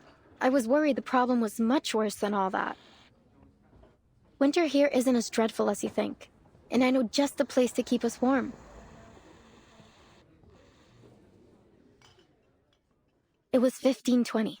Arcanist Ferdinand Magellan sailed across unfamiliar waters under orders from the Spanish crown. Over the vast gray sea, he saw spots of light in the distance. An island. He named it Tierra del Fuego. For the next 400 years, Ushuaia faithfully served its role at the end of the world. It became the continent's penal colony, and its largest building even served as a prison. Many arcanists were exiled there. By the turn of the century, the arcanist hunt had reached its peak, and the Comala Sanatorium was built. Well, as you may already know, at that time, most Arcanists were believed to be victims of madness. The sanatorium was their ship of fools. However, as people began to realize that Arcanist blood wasn't a guarantee of madness, fewer and fewer were imprisoned there. By 1947, it was officially closed. Until the 1970s, when a group of people from the National Foucault Studies Association returned to the island with new ideas for the location. They spoke in abstract terms and opaque theories that no one could understand. They rebuilt this place and gave it a new name. After a long period of construction, the Comala Sanatorium became a prison once more, one designed to hold Arcanist criminals. They were taken from the streets and the psychiatric clinics, from secret societies and rebel groups. Any Arcanist deemed mentally or socially unfit would be locked away there. This association claimed the inmates would receive the best treatment, and they would fully recover before being returned to society. A prison, a medical lab, a sanatorium, call it whatever you want. That is what Comala is today.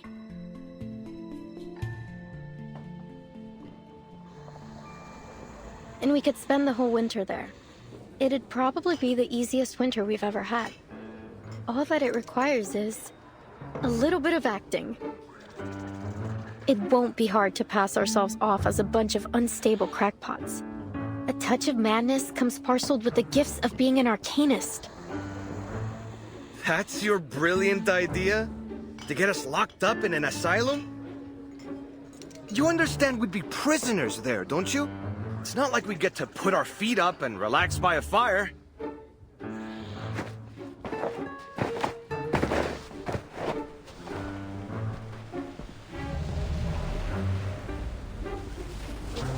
You want to go to jail? Well, see that man over there? Go greet him with a punch to the jaw, then you'll be set for the whole winter. It sounds like a good idea. Recoleta, please. We're not messing with the Gendarmeria. We're going to my Aunt Julia's. She said she could take us in at her vineyard up north near the capital. Well, it's harvest season. They could use all the help they can get. We'll return to Ushuaia next year. Or when the winter has passed. It'll still be great.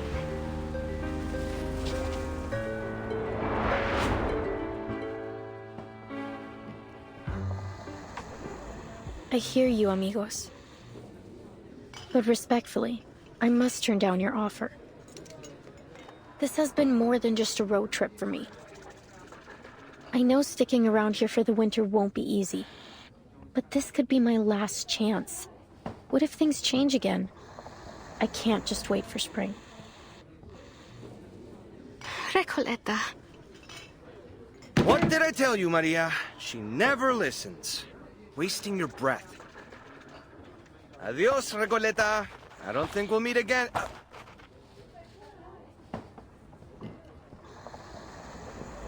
Mierda!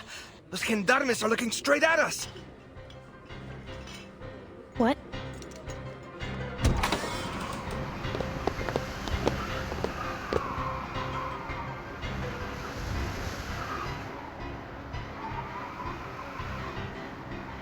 Stop right there! You three match the descriptions of some intruders at the poetry meeting in Casa Pionera.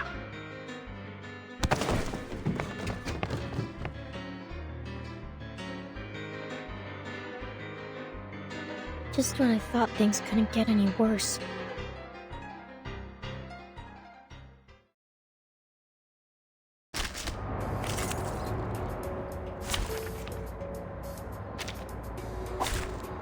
Why haven't those warm-ups walked away? To the left. Tiffany Cartier! Regaining control of our bodies.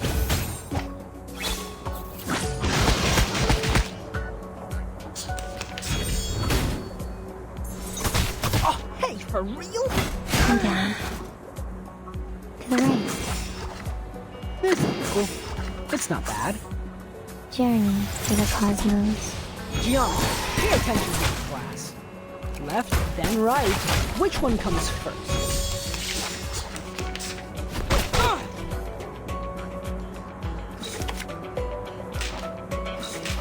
Tiffany's! Aha.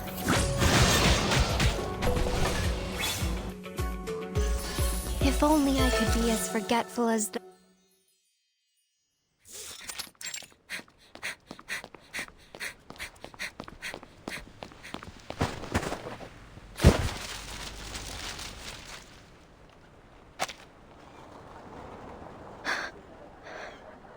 Gracias a Dios.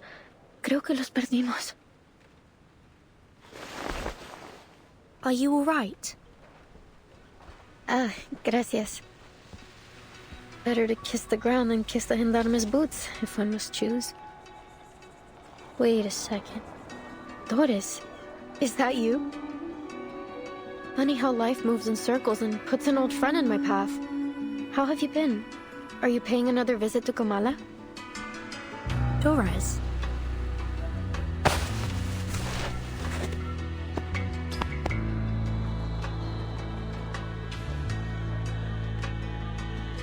Timekeeper, could she mean her, Dr. Doris? Was I mistaken?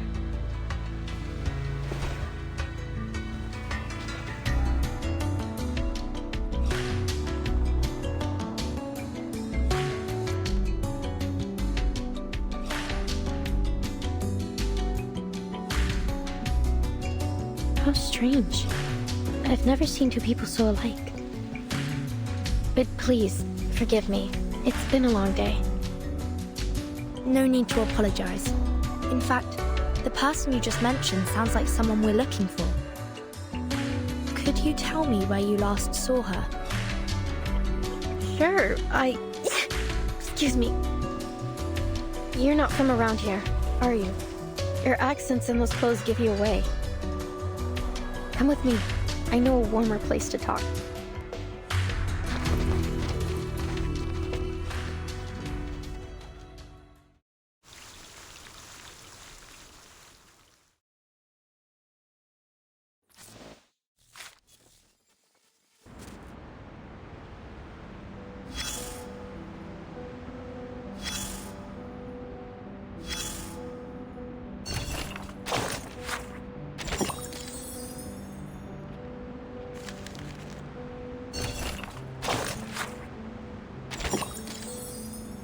The moment armies start to march, the world stands still.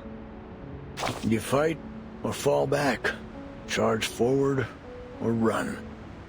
Those are the only rules on the battlefield. I don't see a start time on this report, nor does it state the reason for or the demands of this war.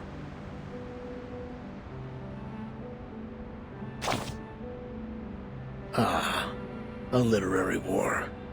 Indeed, the violence acted upon words is often just as devastating as an order on a battlefield. Words must fulfill their duties to their creators, just as soldiers must answer to their commanders. You don't? The young writers have all been exiled, sent down a path with no signs to follow and no destination. In dark days of bloody conflict, soldiers often find comfort in scriptures and verses, or in letters from their loved ones. They hold those words close, a fragile piece of home, a brief solace from the roaring of the battlefield. But as they fall one by one, they learn the bitter truth. No destiny awaits them but death. That bitter homesickness still weighing heavy in their hearts.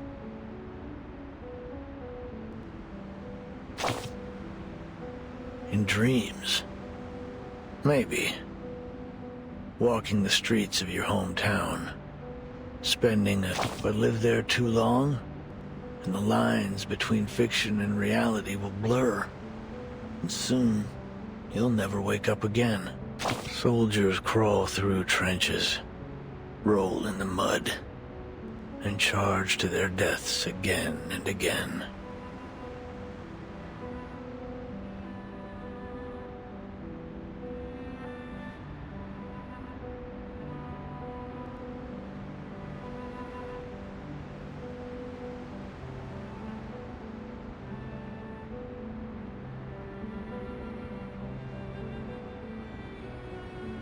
while words are forever trapped within the confines of poetry, made to live, die, and live again under the golden prophecy.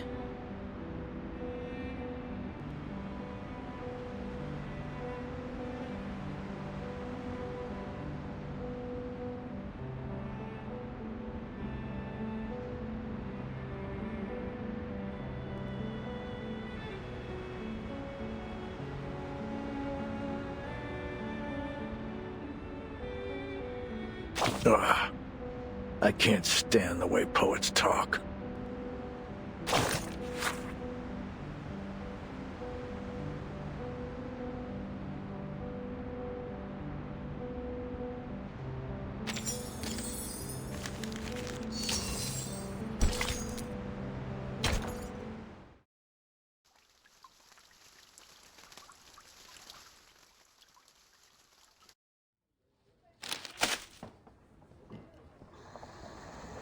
According to these news reports from Ushuaia, there was an arcane attack on the pier about a week ago. All the ships in the port were destroyed.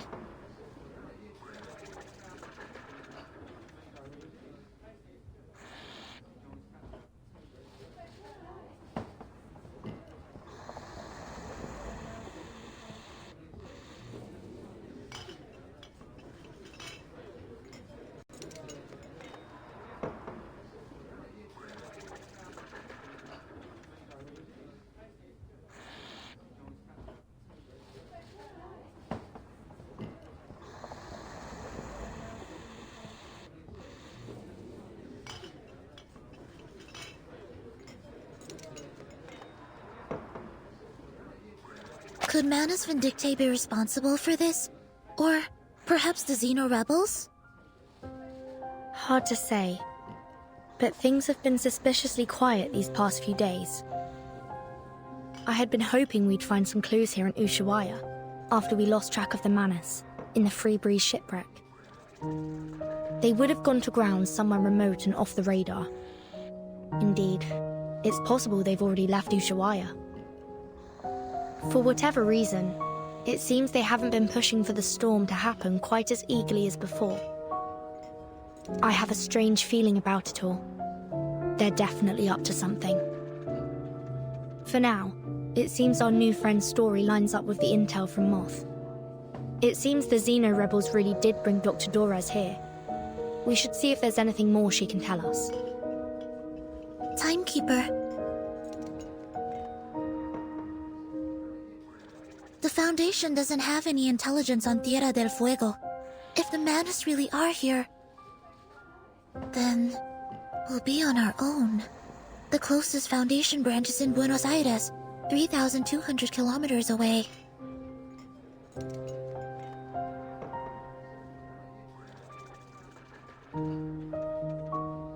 Careful and well considered as ever, Seneko. It's possible they've already infiltrated Ushuaia, just as they did in Chisos.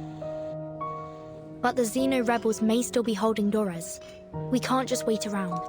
I'm afraid we'll have to take the risk. Ushuaia is not very big. If Manus Vindictae is here, we'll notice. Stay sharp. Understood, Timekeeper. I'll keep an eye out for them and for Dr. Dorez.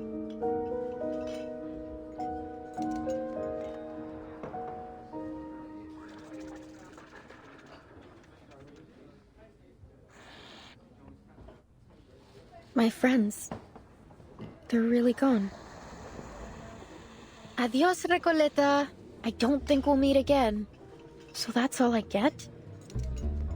We could have exchanged some farewell poems, read them out loud like we used to, and shed a few bitter tears over our heartfelt goodbyes. But you know what they say. Goodbyes are only a senseless feast of unhappiness. Pardon? Oh, it's nothing. Never mind. Please, sit down. And could we get a pot of mate with mint, please? Thank you.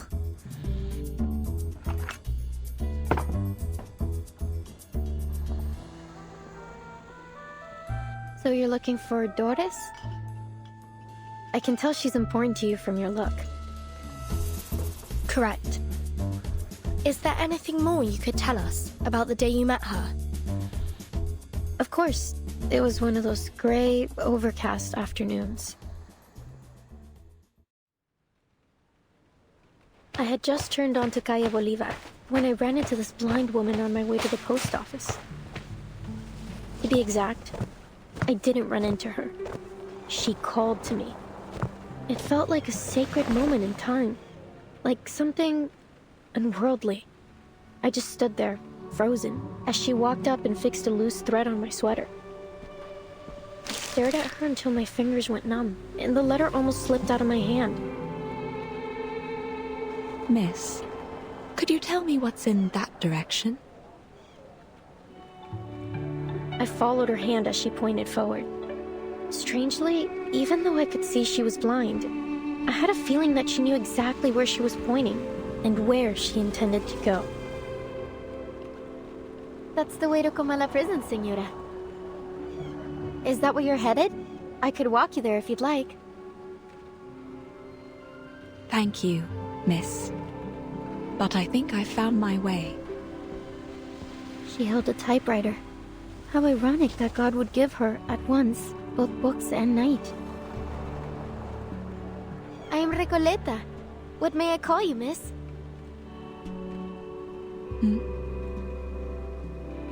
I hope you don't mind me asking, Senora.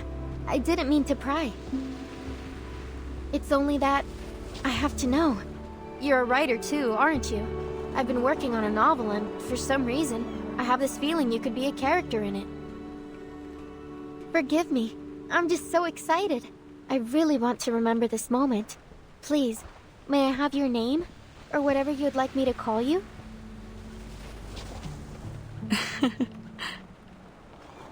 I don't think I'll ever forget her smile.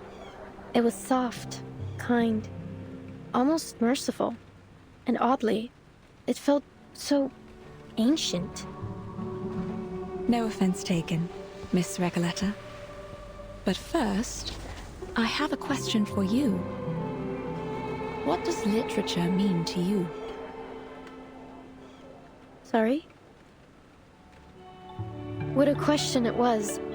I wasn't expecting anything like it. You're a writer, are you not? And one, I sense, with purpose. Tell me, where does such powerful motivation come from? Actually, well, I'm not sure, Senora. I have my pursuits and questions, but literature is neither the goal nor the answer to them. Literature is, well, it's just literature. I suppose if I had to define it, I'd say it's a tool. A kindling for fire, or a lens to see through.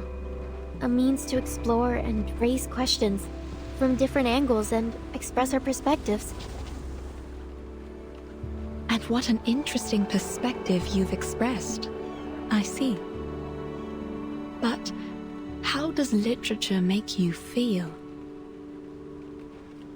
As though I'm a kid looking through a kaleidoscope for the first time. Well, maybe that's not the best way to put it. Perhaps something a little more subtle.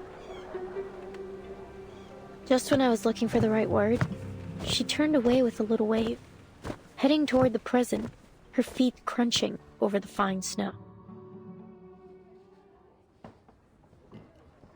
So she must have gone to the prison.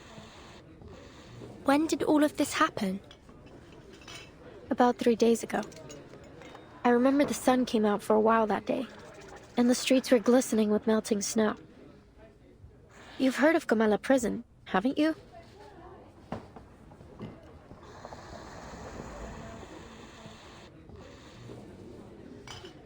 "3 days ago? Then we may be able to catch up with her there, Timekeeper." You're right. We need to get there as soon as we can. Whoa, amazing. So decisive, assertive. A true show of character. You must be the very archetype of a charismatic leader. What's left to say? Whenever the protagonist has what they want fall into their laps, we're all quick to complain about lazy writers using Deus Ex Machina to keep the story together. so let's not dwell on it.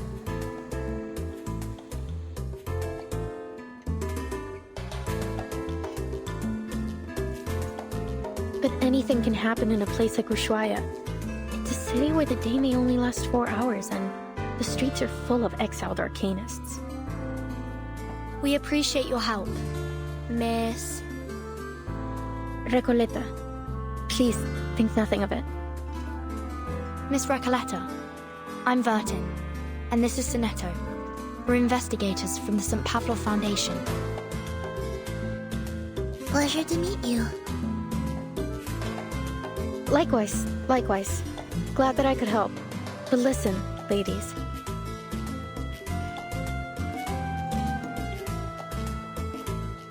Everything happens for a reason, and now it's becoming clear. You're going to Comala prison, and so am I. Maybe it's fate that brought us together. What's your business there? If you don't mind our asking. Oh, it's a writer's mission. But anyway, we're friends now. If you're going to Comala, you'll need someone who knows the way.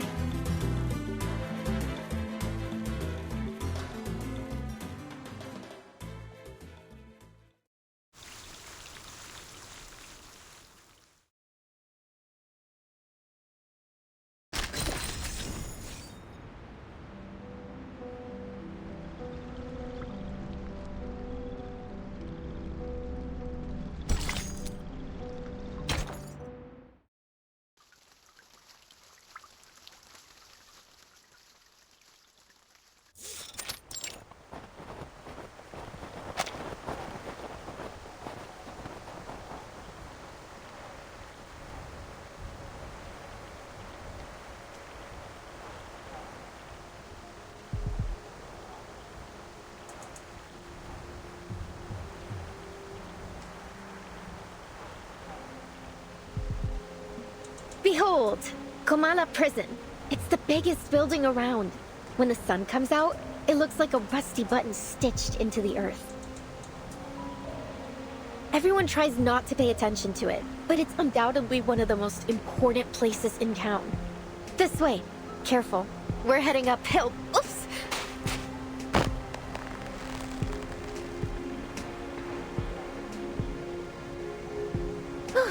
Thanks. So, my new friends, you're from that St. Palominos? St. Pavlov Foundation. And Vertin is the timekeeper there. Ah, very impressive. Sounds all official and polished.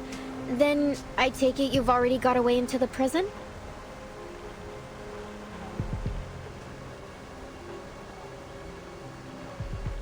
I'll draft a letter to headquarters right away. Once they approve it, they'll notify the local branch in Buenos Aires.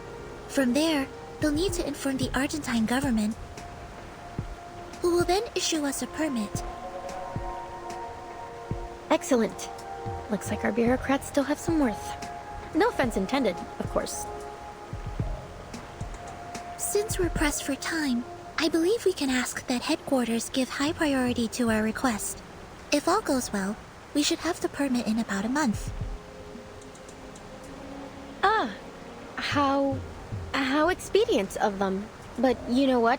Maybe we shouldn't bother all those hard-working government officials with these trifling matters after all.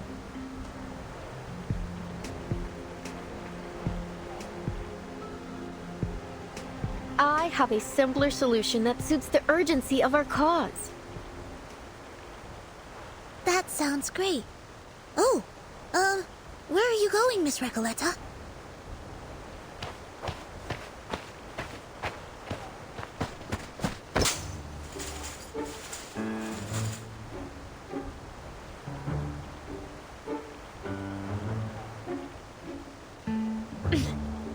To the other side of the wall, of course. From Guadalajara to Ushuaia. There has yet to be a wall that could stop me. Come on, ladies of the Foundation. Sonetto, take my hand.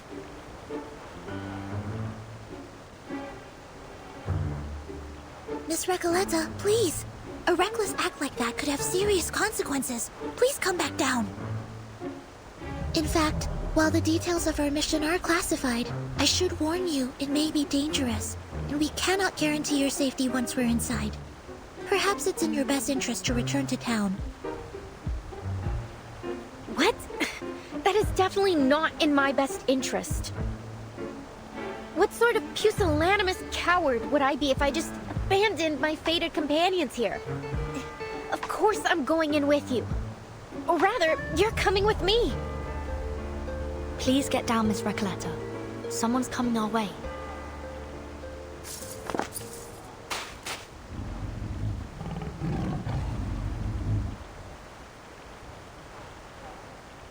Stop right there. What do you think you're doing? Caramba! It's her again! The jailer of Comala! Did she say jailer or jaguar?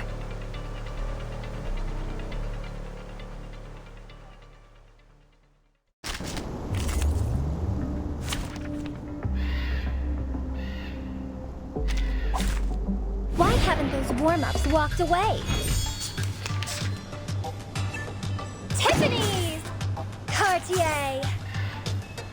It's not bad. Sorry, I did it on purpose. Great job! Now, to preserve this memory.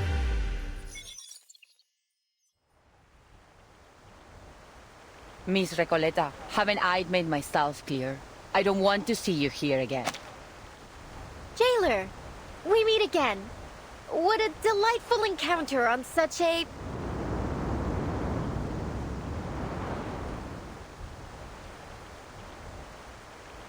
lovely day. Would you please just leave this place alone? I'll never understand why a promising young woman like you keeps snooping around a prison. I can't make this any clearer. Trying to break into Comala will do nothing to get you inside, but it will get you into a world of trouble with the Gendarmeria. So, will you stop these senseless breaking attempts? Comala Prison is only accessible to academic researchers and journalists, and even they must have official credentials in order to enter. Isn't there any other way to pay a visit? I truly do need to get in there.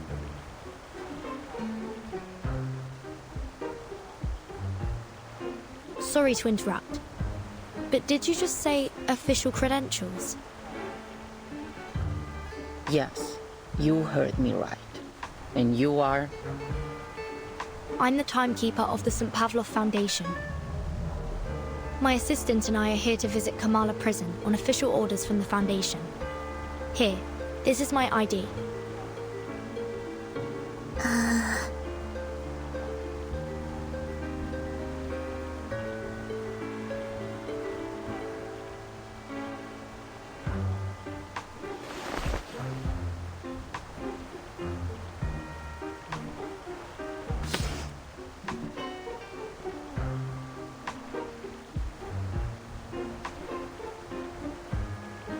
This is indeed legitimate.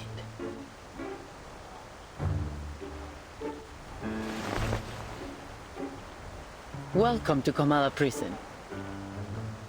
Apologies for my earlier behavior. It's been a while since we've had any official visitors.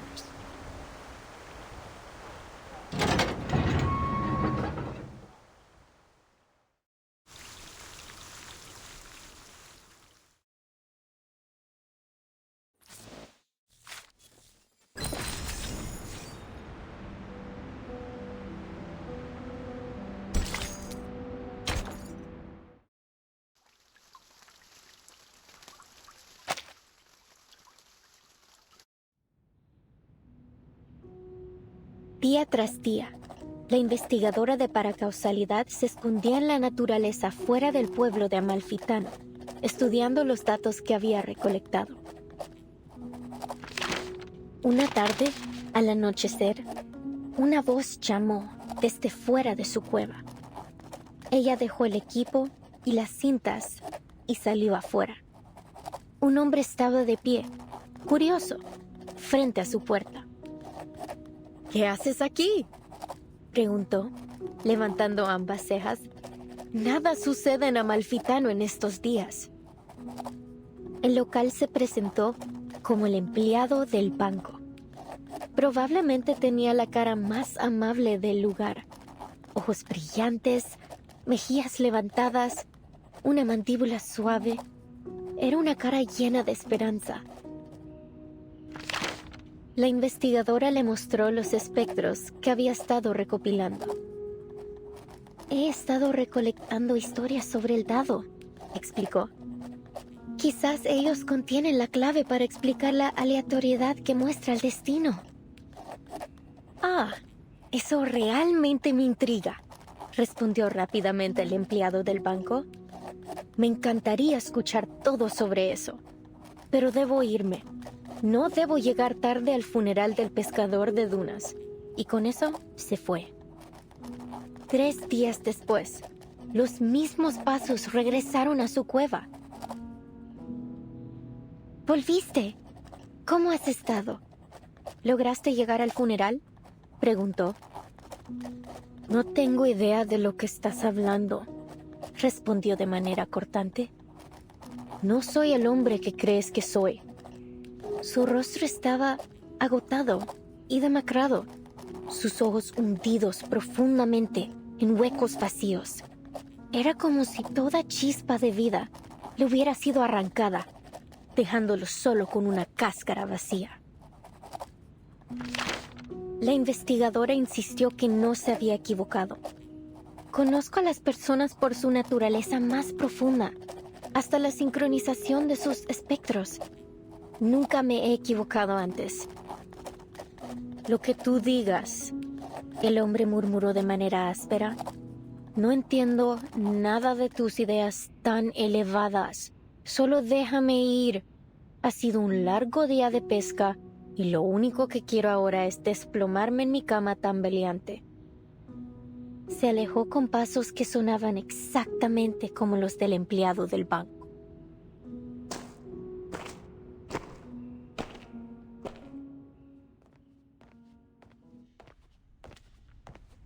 As you might have noticed, Miss Burton, this facility isn't just a prison. It's also a research center.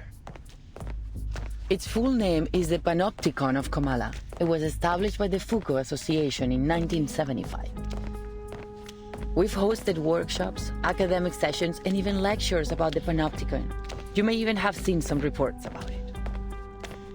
Experts of psychoanalysis and scholars from various fields have come here to exchange ideas and seek collaboration in their studies. In many ways, the Panopticon is unlike any other prison you've seen before. I see. No wonder Miss Recoleta has gone to such lengths to become a part of it. Actually, my assistant and I are here to inquire about a prisoner named Doris. Does that name sound familiar?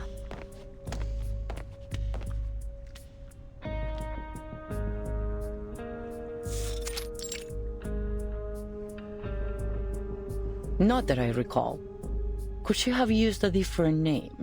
What does she look like? She'd have arrived here about 3 days ago. It's also possible that she came as a visitor, not a prisoner. She's a blind woman who always carries an old typewriter. She used to be a doctor at the Sao Paulo Veterans Residence in Brazil. And on the subject of different names, she once wrote for Atu, under the name Erd. I don't think I've seen anyone fit in that description. And as I said, we haven't had any visitors in some time. Certainly not in the last 3 days. But I did see her. I saw her walking towards Comala prison. Someone must have mixed up their memories. Simply put, I don't recall seeing anyone by that name or with that description here. I see. Thank you, miss. Perhaps we made a mistake.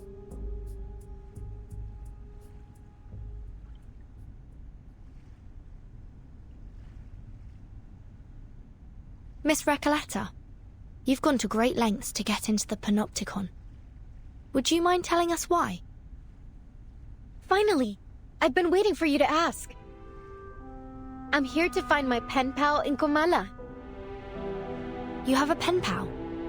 In here? Yes.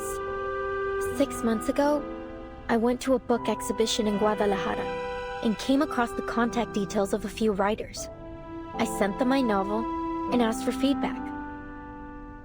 Looking back, it was a bit forward, but nothing unheard of between writers. A lot of friendships start through letters, you see. And Aleph wrote back.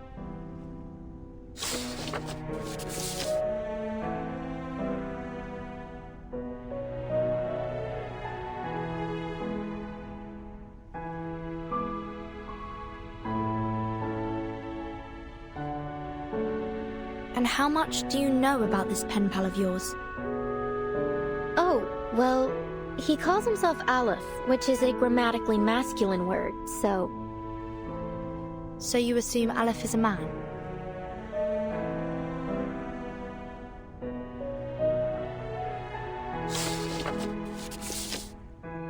Yes, he's probably a poet, a writer, perhaps even an alchemist. He's one of the brightest people I know. There's never been a question that he couldn't answer.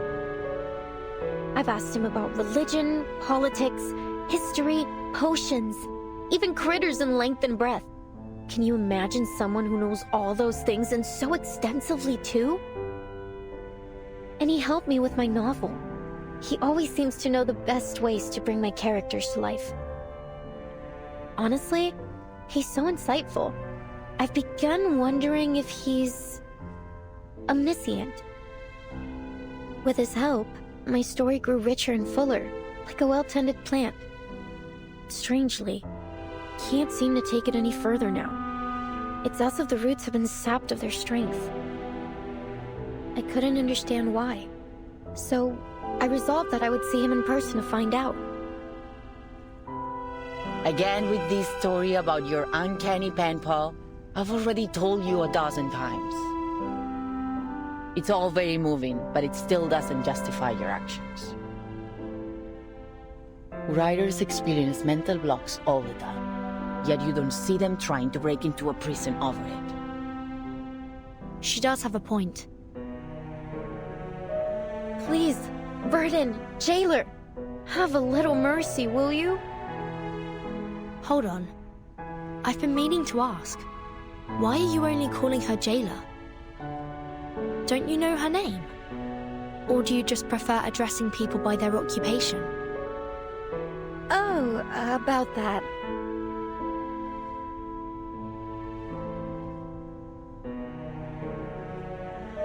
It's okay, Miss Verta. I don't mind being called by my job title. I take pride in what I do. I'm perfectly fine with just being the jailer. Exactly. A researcher is a researcher, and a jailer is a jailer. Titles and codenames often tell us more about people than their ordinary given names, don't you think? Take Sonetto, for example. Your name comes from sonnets, doesn't it? That great poetic form from Italy. Some people mistakenly think Shakespeare invented it. Some say it was Petrarca, though no one really knows when the first sonnet was written. Sorry, I'm straying from my point. You're Italian, aren't you, Sonetto? Is that your real name or just a code name? Were your parents poets? As much as I'd like to be able to answer your question, I never knew my parents. My earliest memories were of the School of Primary Defense of Mankind. I've lived there since I was a small child. My apologies. That was thoughtless of me. It's fine. You meant no ill intent, I'm sure. Timekeeper, if Miss Recoleta was right about Dr. Doris's whereabouts, perhaps the jailer is keeping things from us. Or perhaps Dr. Doris visited the Panopticon without her knowledge. Either way, we need to do some digging here. I agree. Let's see if we can talk to some of the inmates and find out what they know.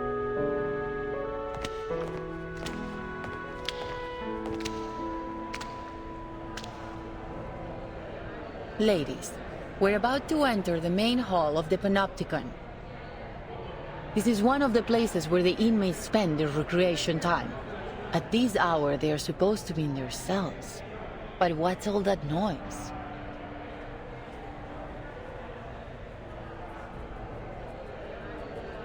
Miss Burton, could you keep an eye on Recoleta if anything happens?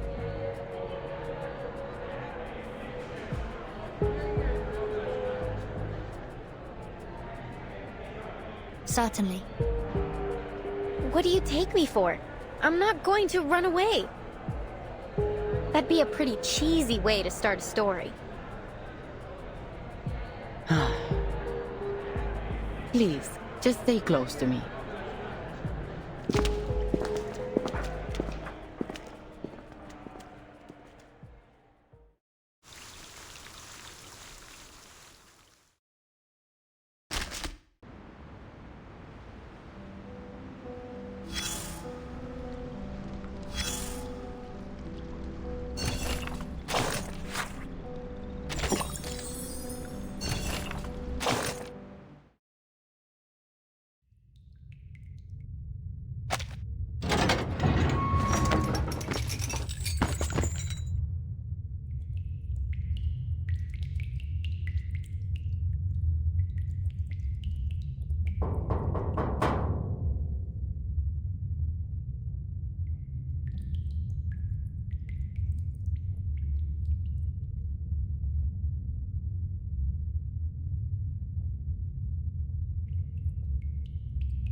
La Sociedad de Poetas de las Américas?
Pardon the interruption, but might I ask?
I've come to learn the name of this land.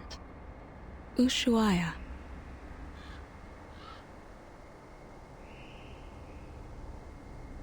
As we walked, I could feel her gaze upon me. Steady, yet never intrusive.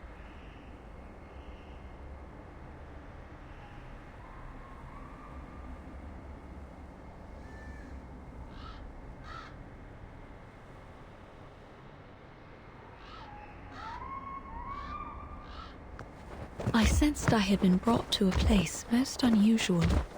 A building with a quiet peculiarity in the air. I suppose I must claim a little freedom for myself in this place.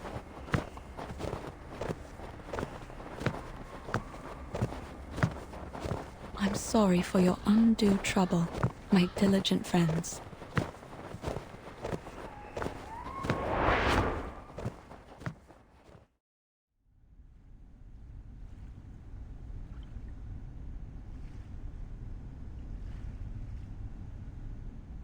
I'm here for a short visit, hoping to find some inspiration for my next story.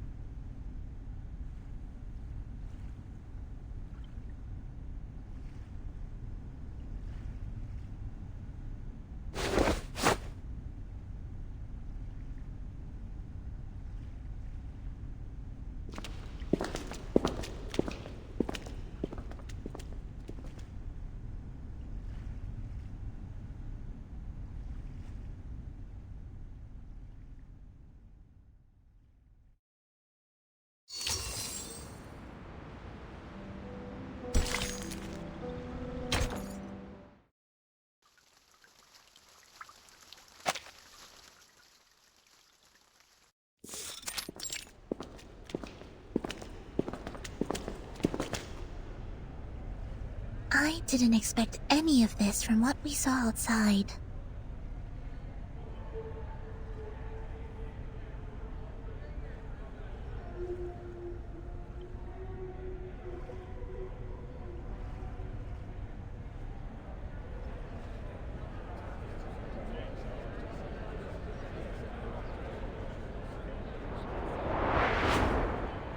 Oh, excuse me for a moment. I have duties that I must attend to.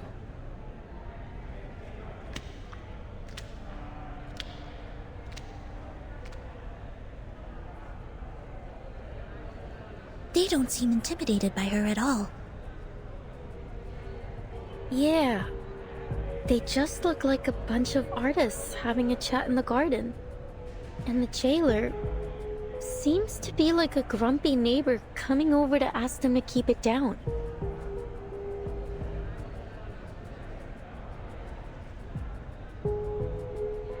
Everyone, you know the rules. There are to be no after-hours gatherings here without the physician's approval. You sound softer and softer each time you come to warn us. Why not just join us? Isn't it better than circling around the Panopticon all day? And look around you. We're in the Hall of New Encounters. What better place to host a salon? You're missing out in Comala if you don't even get a taste of our literature. Exactly. Even those oil-dripping musicians drop by from time to time. Not that they're the kind to care about the beauty of words. Oil-dripping musicians? Timekeeper, could they mean...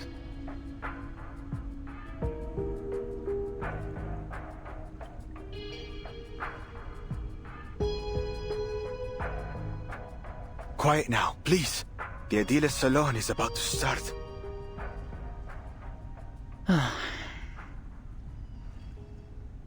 These people seem friendly enough. Why don't we see what this is about?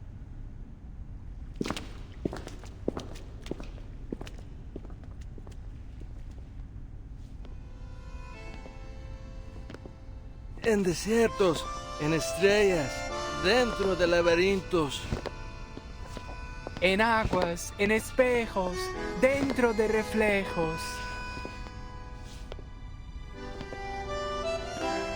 Soñamos sobre la almohada de paja de la muerte. Aquí estamos, rendiendo homenaje a los fantasmas. Para rendirlo todo otra vez. Para rendirlo todo otra vez.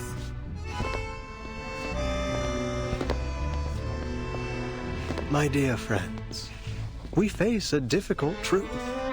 The movement of visceral realism still stumbles in the dark. Our poems, our language, our minds are tangled by a stifling vine. A mundane, stale vision shared among all bourgeoisie.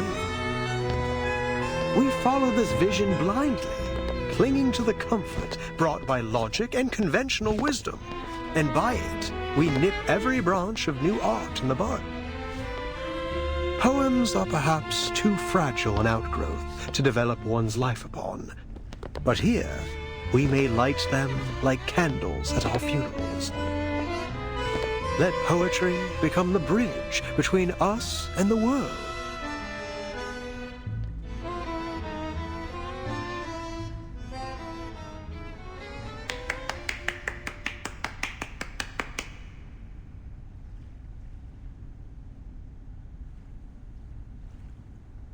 As we come back and forth over the boundaries of life and death, the old obstacles begin to take on a new look. With the eyes of poets, we may see behind them. You're a visceral realist. I can't be mistaken. You must be...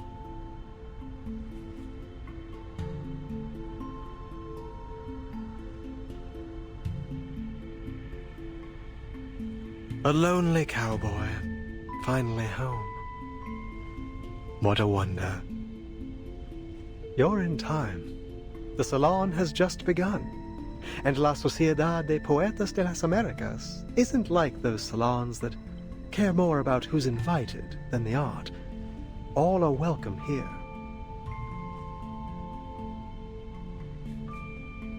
A literary salon in a prison? Though, so far, it seems to have more dancing than poems. Did you understand what that man just said? No, sorry, Timekeeper. I need a moment to think it through. Don't worry, Sonato. I would guess we're not the only ones who are confused here. Miss Jailer, is this that peculiarity about Kamala you mentioned earlier?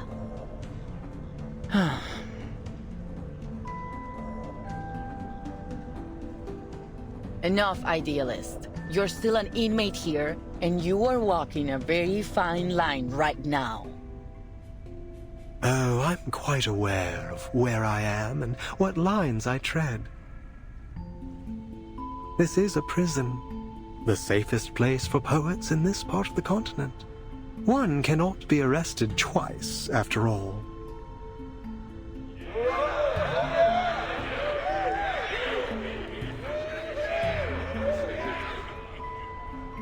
But please, don't trouble yourself with our little farce.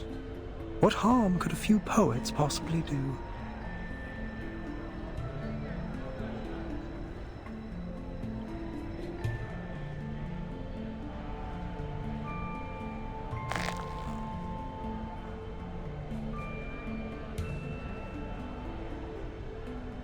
Senor Idealist, might I ask you something?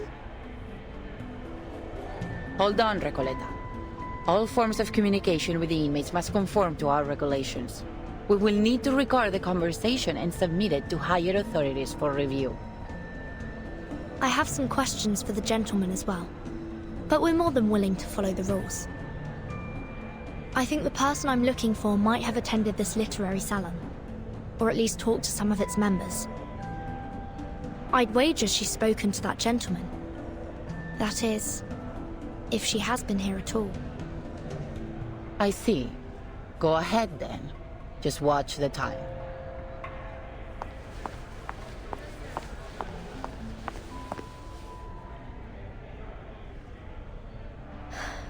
Are you Aleph?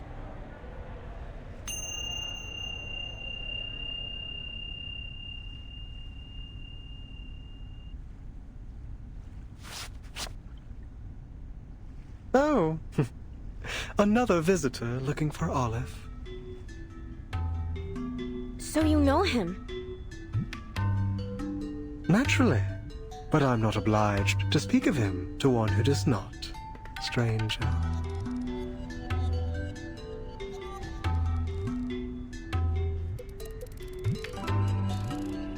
And you, young lady in the hat, are you here for Olive as well? What a lively day this is. No, I'm looking for a blind woman. Her name is Doris. Ah, yes, I remember. Her writing was impeccable, like an exquisite crocodile skin handbag in a shop window. Elegant, yet condescending. Do you know where she is now? I'm not able to keep track of every inmate here, miss. Perhaps you should ask those who have seen everything from above. Through the glass, where the scrutinizing eyes of power look down on us. Eyes?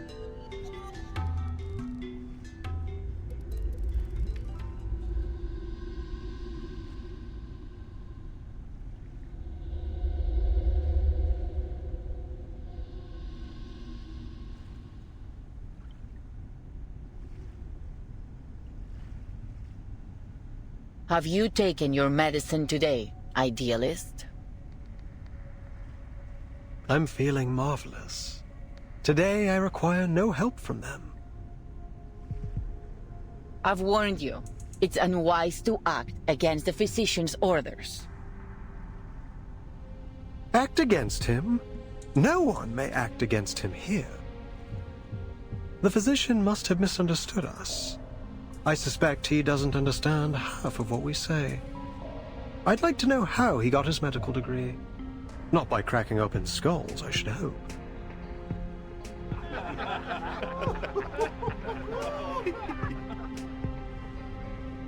What a pity, jailer.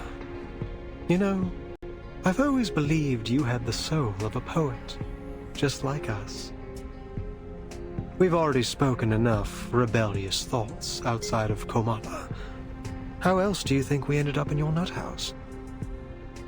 We've been here far too long. Long after the junta was removed from office. After our home became a deserted wasteland in the aftermath of the Latin American boom. What are you getting at? That power is boring, meaningless. Nothing holds on to power forever. And the one true connection we have to life is poetry. See, jailer?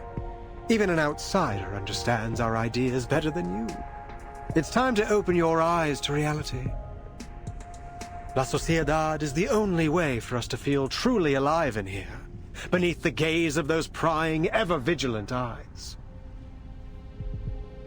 Idealist, last warning. Stop this now. Fine, fine. All right, compañeros. Sadly, the salon must come to an end, as our jailer insists.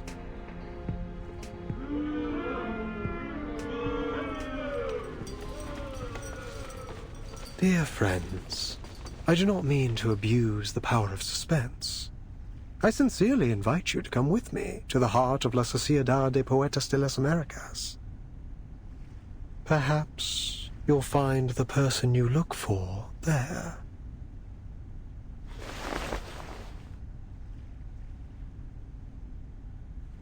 We'd love to. Only if that's okay with you, Miss Jailer. I suppose that's all right. You're already here. We can call it part of your tour, but please, ladies, take none of their rumblings seriously. Thank you, jailer. Please, follow me.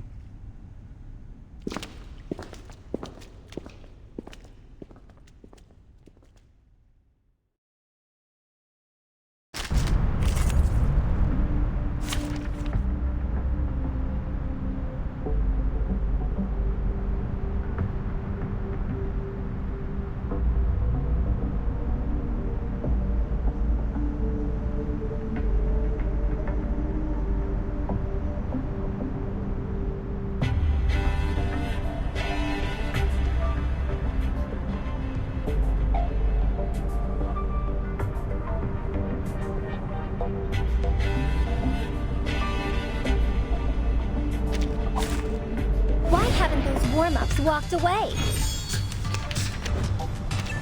Wait. It isn't the usual way. It's a shortcut. We call it the Reptilian Complex and Primal Hunger route. Much faster than the limbic system and postmodern anxiety route, let me tell you.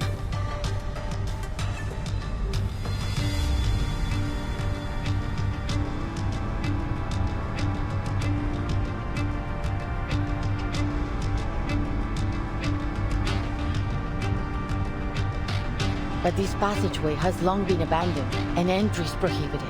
It's extremely dangerous too. Relax, Jailer. No one, not even you, knows this prison better than I. But, Timekeeper, I think we've just gone in a circle.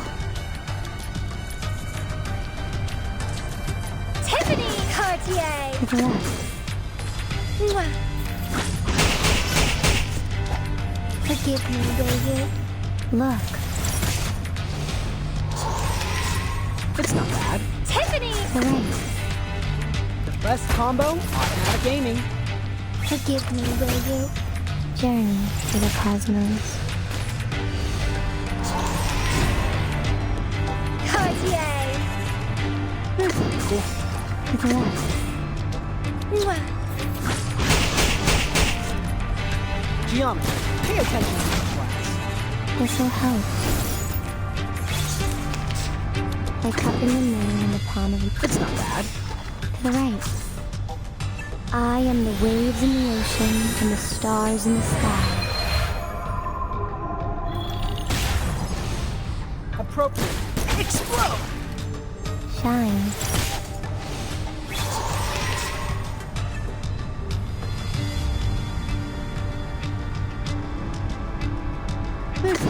Tiffany's! Cartier! Appropriate. Explode!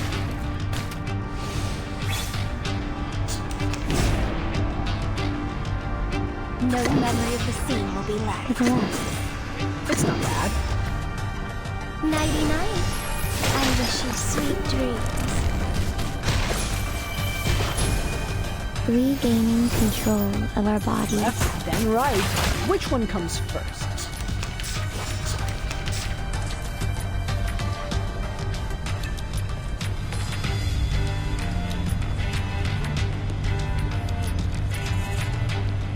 Time to show you my Cartier! Let's fully relax and relish all of these!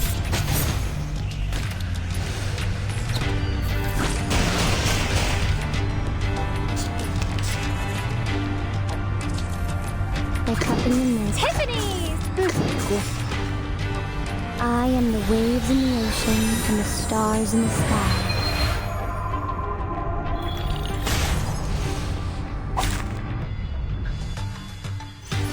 If only I could be as forgetful as them.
Mr. Idealist entrusted me with hosting the literature salon.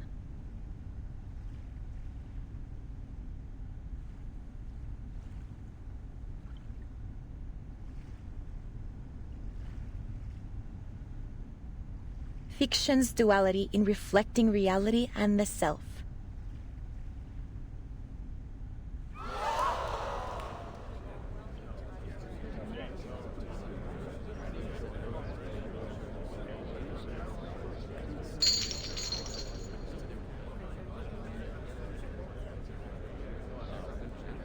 Like-minded fellows, aspiring writers.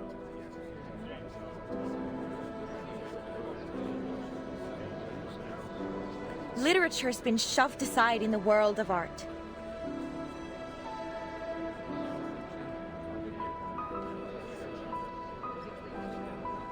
What is left for us to do?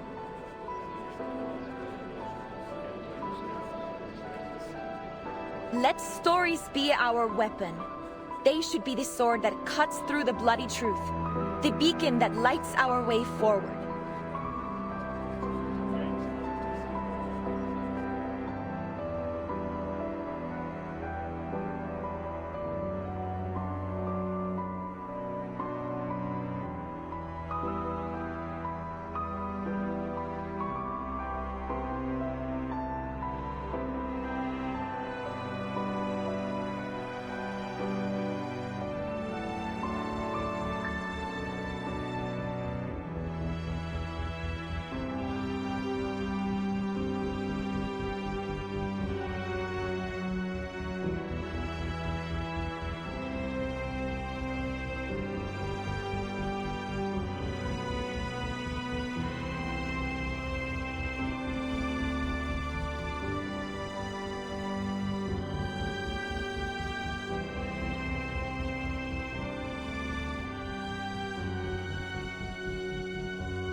Hey!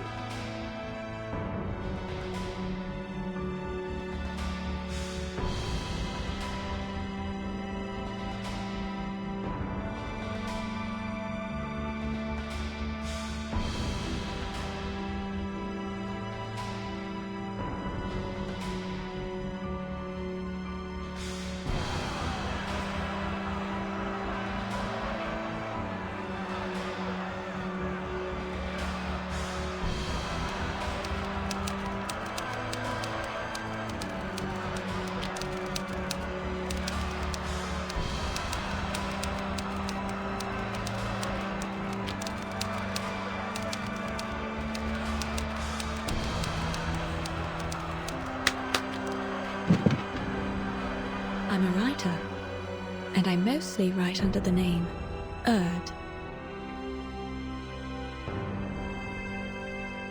Erd?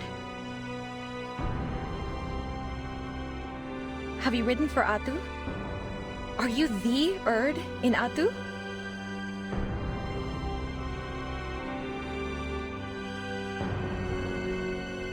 It's an important part of my visit to hear all the ideas and opinions, if you'll pardon my intrusion.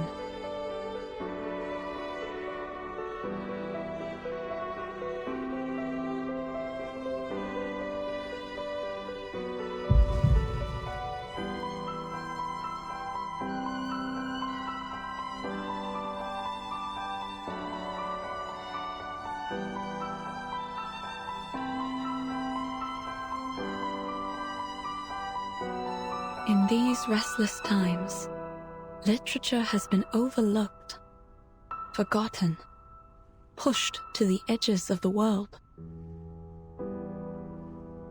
Much like Ushuaia.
Let's take a step back.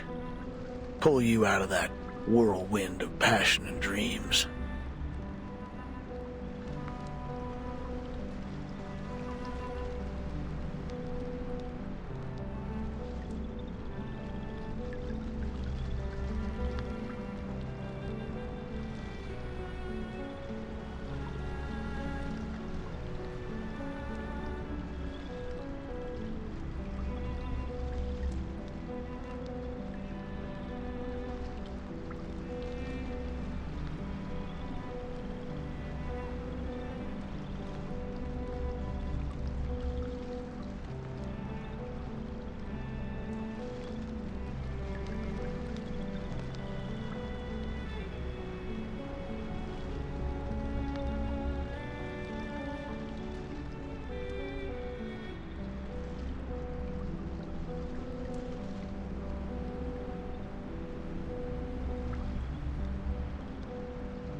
If you want to make the best call, you need to zero in on what really matters. So what's your take on that big speech?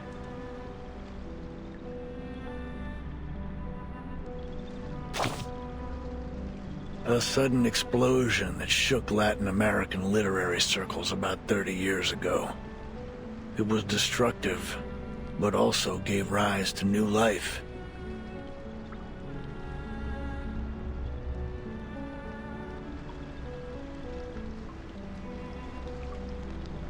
Lucky for us, we don't have to worry about shell shock in the literary world.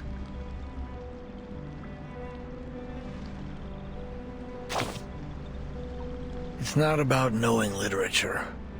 Any soldier with little experience can deliver a status report. All right, eyes on the map. As we speak, ships are lined up on the Spanish coast. But this time, they're poised to make a new kind of discovery. If you can call it that. And here are our new Columbuses, heading to the docks to embark on their journey.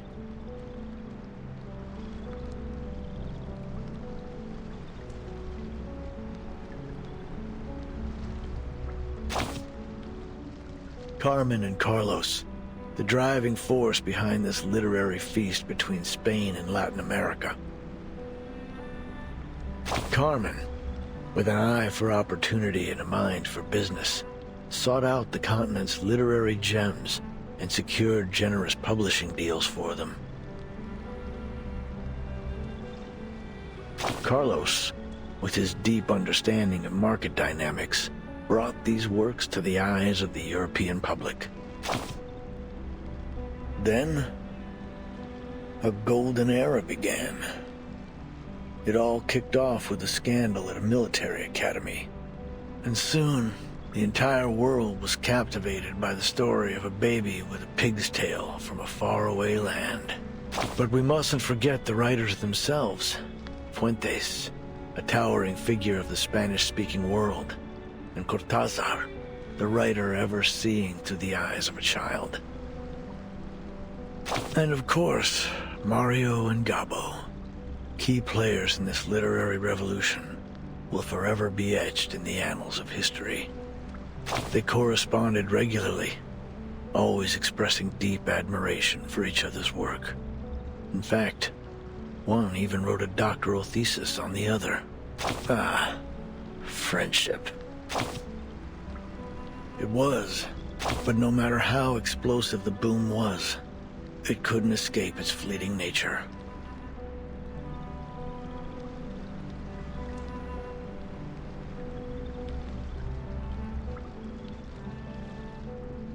With the second imprisonment and self-criticism of a Cuban poet, in came an inexplicable right hook, and bang! Silence. The military junta had gripped the poets' throats. The verse of the pioneers was cut off. Their voices no longer heard. The bond between two generations was broken, and for the younger of the two, the silence was intolerable. They looked for a new theme, a new idea, a new voice, a new method to speak on their disappointment, their horror, and their anger. And they became the new guerrillas.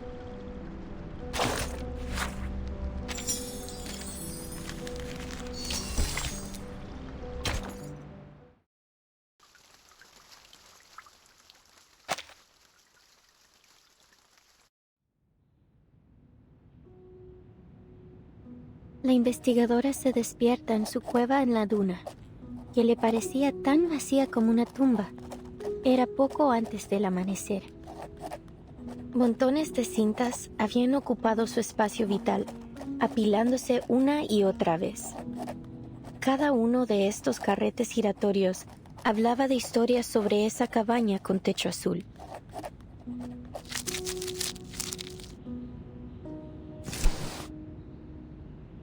Oyó la voz del asesinado conductor de burros detrás de ella.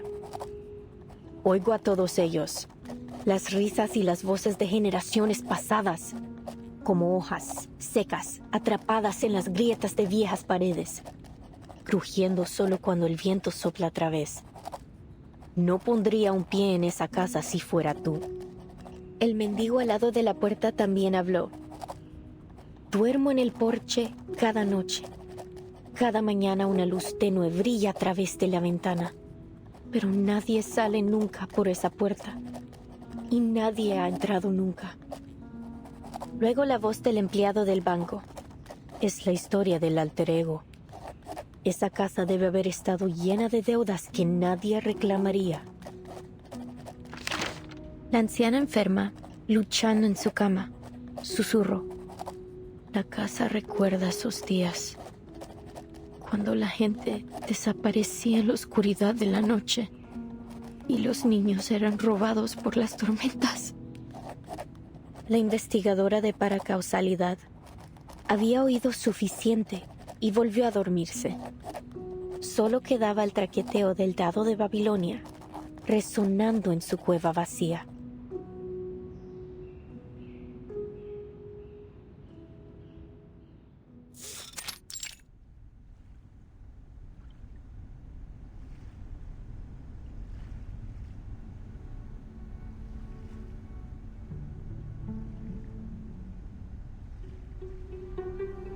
I've always wanted to use the element of fantasy to better establish our theme.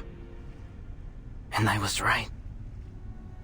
Now the stage is captivating, the timing is perfect, and the audience is ideally placed. Only one imperfect element remains in the scene. The creator, who hasn't stepped away from his creation. No. There's another thing.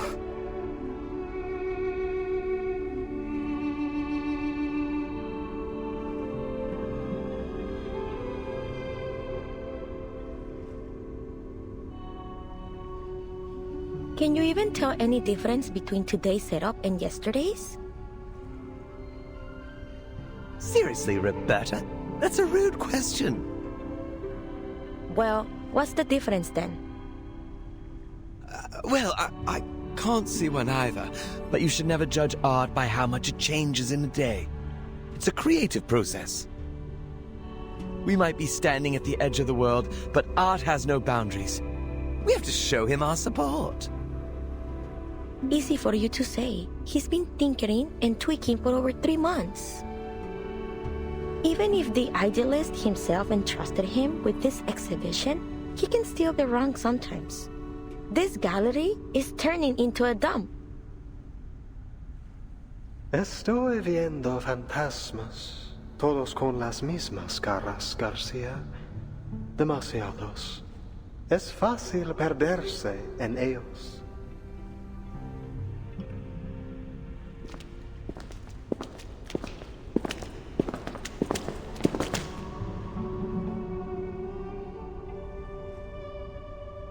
Idealist, you're back. Are these new recruits for La Sociedad? You must have had a very successful day. It is good to see you, Garcia. How has your vision progressed today? First a salon, and now an art gallery.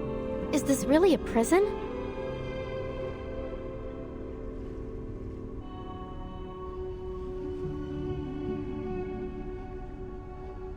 As you can see, I've strived to push the element of fantasy in my work so that it might reach perfection. But why doesn't it look like what I imagine? It's like I'm trying to work on a shadow. Some shapeless thing that morphs and shifts by the hour. Idealist, am I losing it again? I took my medicine as instructed. It was never the pills that blinded you, my dear Garcia. You mustn't let tedious routine stifle what's truly alive.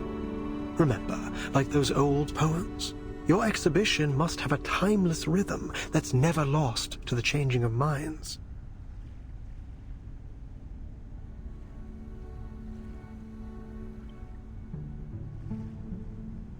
Sorry, maybe I'm just not getting it. Look out. There's your answer. Though the sun rises the same way every day, the multitudes of shadows it casts are ever-changing. Isn't that the only constant in life? Change? We foolishly pursue stability and constancy, but our very world denies it. Take a step back. Take several, and see the truth for yourself, lest you too become lost among the shifting shadows. I get it now. It's the changing light that makes the exhibit seem different from what I expected. I shouldn't waste my time on freezing things in one perfect moment. Instead, I need to embrace change as it comes. I don't know how to thank you. I won't let you down. I must complete this exhibition.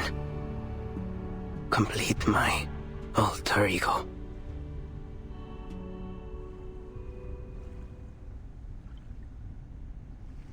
Did you say alter ego? And he called you Garcia. Is that your name? Garcia, where did you learn about this alter ego? Do you happen to write under the name...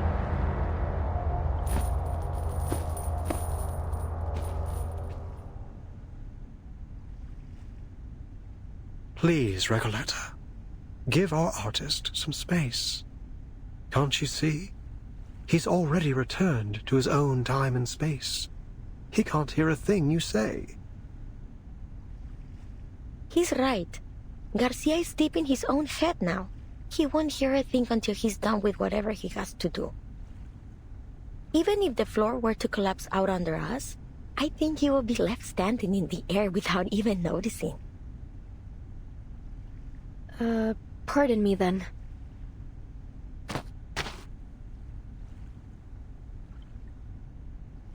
All right, my dear guests. Please forgive my late introduction. Welcome to the Gallery of Bewilderment. Thank you for inviting me here, Mr. Idealist.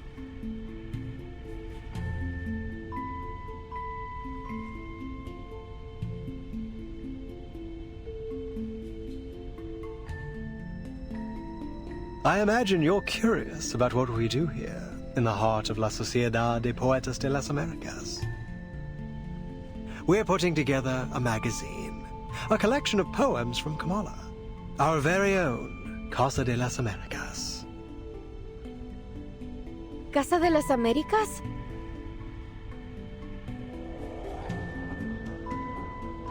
Exactly. Named after its great predecessor. You're a fine mind indeed. At this very moment, all our compañeros are working on it. Garcia's exhibition, Alter Ego, is centered around the birth of this magazine.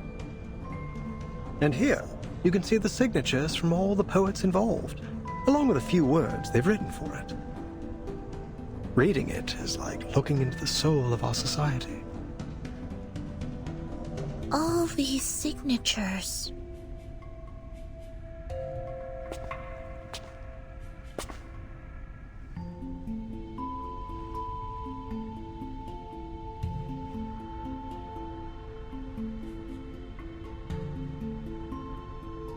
timekeeper. Here. It's Dr. Doris' pseudonym. Erd. Then she was here.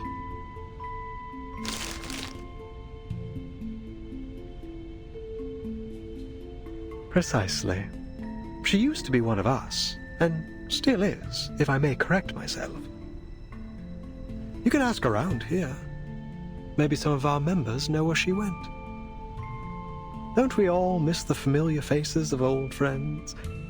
I'm sure they'll do everything they can to help you find yours.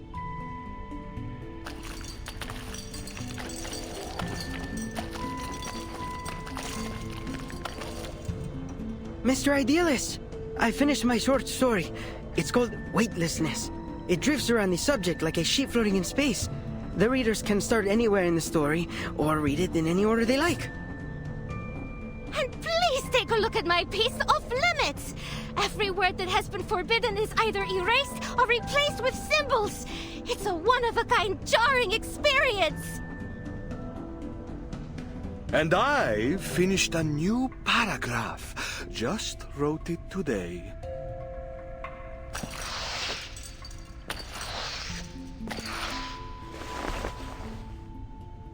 Oh, new faces. Welcome.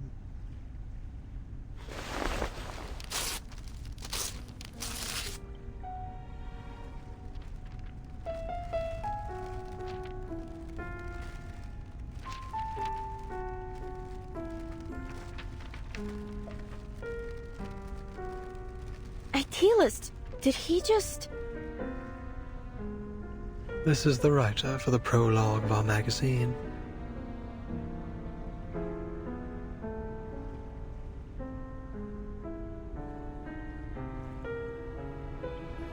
The prologue consists of a 2,000-line poem and an introduction that is written in 86 languages to avoid misinterpretation. It represents every second we spend here. Naturally, the arrival of new members disrupts its structure, and so we must begin again from scratch. So he just tore it all up like that because he thought we were joining? With all due respect, isn't this a little excessive? Heaven knows I'm not one to judge. I've torn up plenty of writing for my novel. Please, pay it no mind. It may not be an easy task, but he's doing his part. Destruction is hard, but more necessary than you think. Without it, we'd all be stuck in a still and stagnant pond, with all the smells that entail. This all sounds very complicated. When will your magazine be finished then? Forgive me, but I'm not sure what a floating sheet, a jarring reading experience, and all this constant rewriting are meant to express.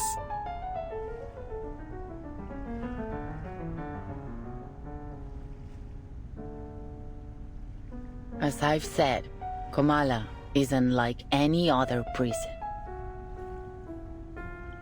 Miss Jailer, do you mean... This place also serves as a research center. And the prisoners here, for all they claim, are not just poets.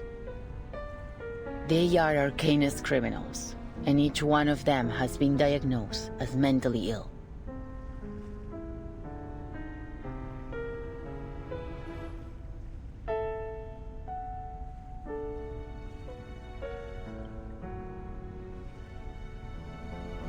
You're quite right, Jailer.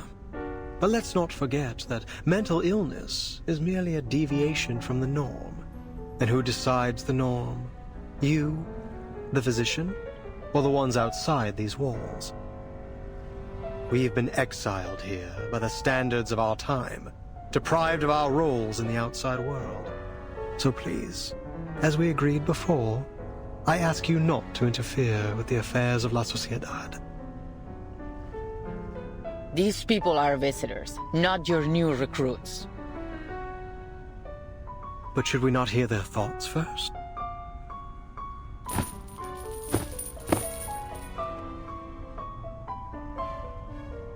My friends, no one escapes the eye of power. We must resist. Stand with us. pick up your pen and take poetry as your shield before it is too late. Idealist, I admire your fight, but I came here with a different goal.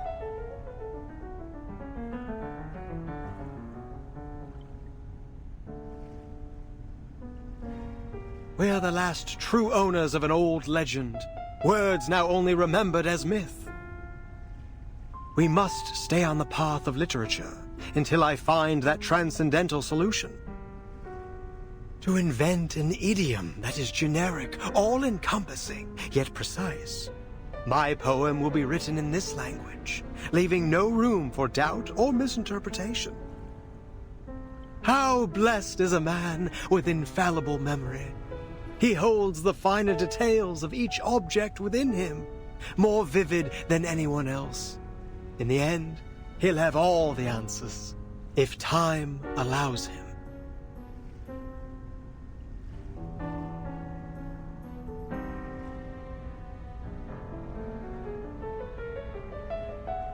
Sweet tongue, sister howls, hermaphrodite, tango. They put the whole city in the nut house. Timekeeper, look over there. Isn't that the prologue writer? There's something off about him. Please, Timekeeper, stay away from him. What's happening? Idealist, Pablo's having another episode. Multiples of us. You make reality sick.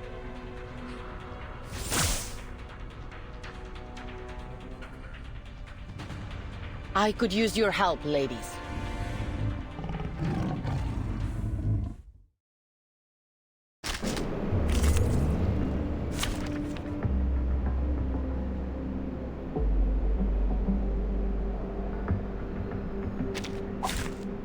Logic leads the path to victory. La acumulación de laberintos. Suéltalo todo una vez más.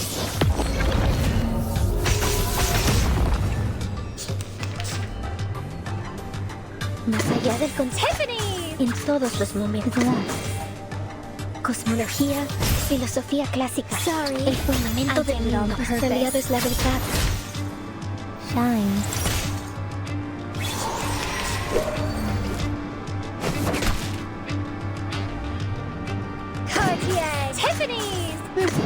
Más allá del concepto mundano del tiempo. Fall in love with me. Left, then right. Which one comes first? Nice ending. 3.5 from...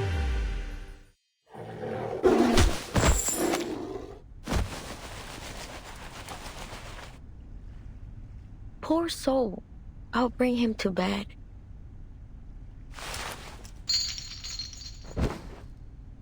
Well done, ladies. Aren't you full of surprises? What was all that? It seems he had a mental breakdown and lost control of his arcane skill. It appears that every line he recited carried unbridled power. Usually, only specific lines can channel arcane energy.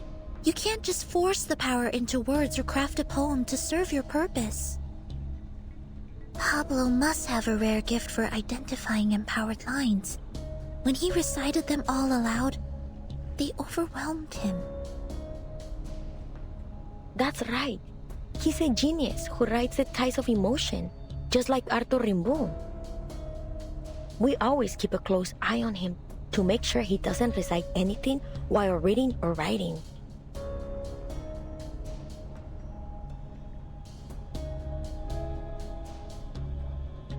But sometimes things slip through.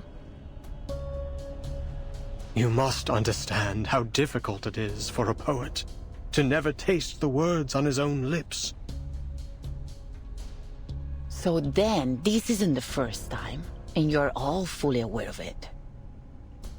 Do I understand you right? Did you just admit that you've been hiding an inmate with a dangerous condition from us? According to the safety regulations for the Panopticon of Kamala, he must be sent to the physician for immediate treatment.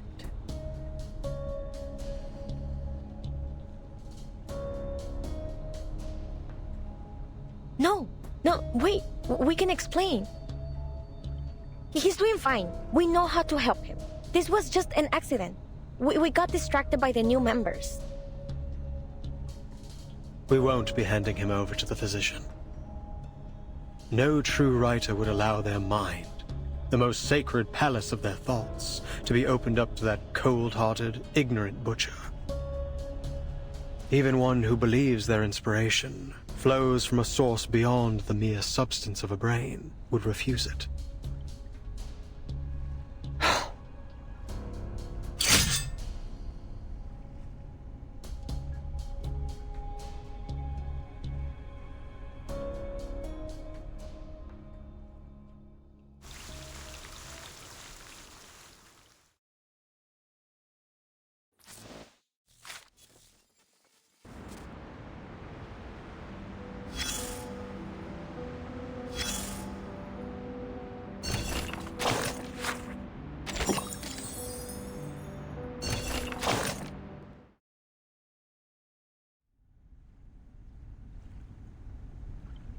Fate. Yes. It looms over us, yet each of us may hold the power to steer its course.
I didn't know you've written to Aleph too.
Aleph.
I'm truly flattered by your invitation. I'd be delighted to join the Poetry Society. But might I trouble you with one question, Mr. Idealist?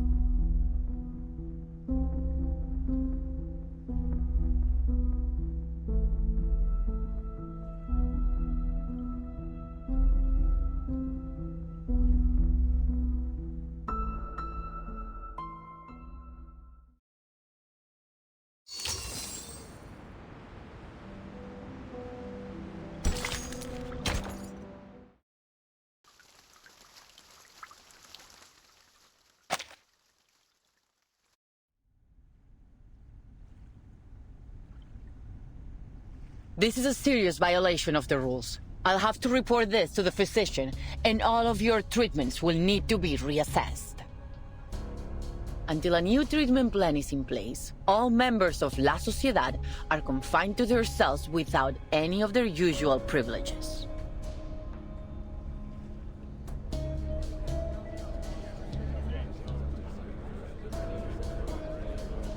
This is not what we agreed to.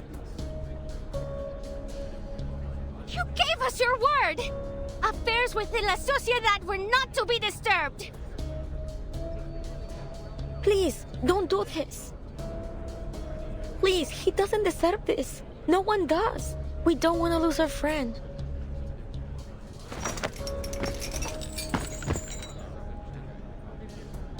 Please, Senora. I swear it won't happen again. I'll take the medicine on time as instructed. I promise I won't hurt anyone. I'm sorry, Mr. Pablo, but rules are rules. Before you take this poor man from his friends, may I ask you something? Do you know where these inmates go after they see the physician?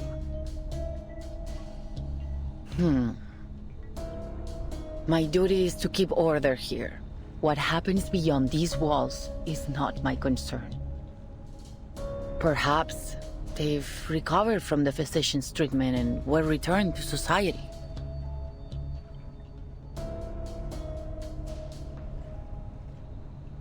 Within these walls, the only truth we know is this. No one returns from the clinic of the physician of Kamala. Are you certain this treatment they received is really a cure? Pablo is harmless. He's just a writer who has a talent for finding words in poems. That's all. Please, let him stay. We'll look after him. He can have our share of the medicine. We'll keep him in check. But this doesn't conform to our regulations. Still as arrogant as ever, Idealist. One day, you'll get us all killed.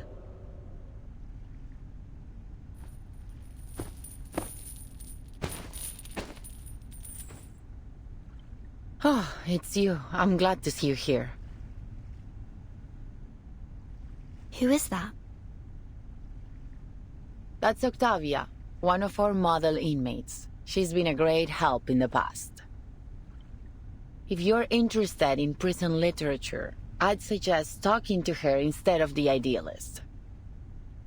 So, she's a writer too? Who would have thought? This place has got writers coming out of the woodwork. I thought it would be easy to find my writer friend in a prison. But what are the odds that I'd break into a place absolutely lousy with them? She used to be in their gatherings, until she got tired of their nonsense and started her own faction.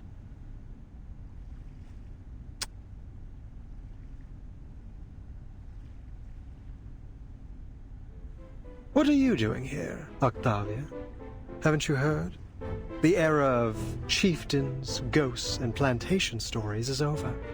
Visceral realism is the future. And has this brilliant visceral realism helped you finish any of these poems? What a waste of time. I'm not interested in your movement or arguing with you. I just walked by and happened to witness another episode of your brutal arrogance.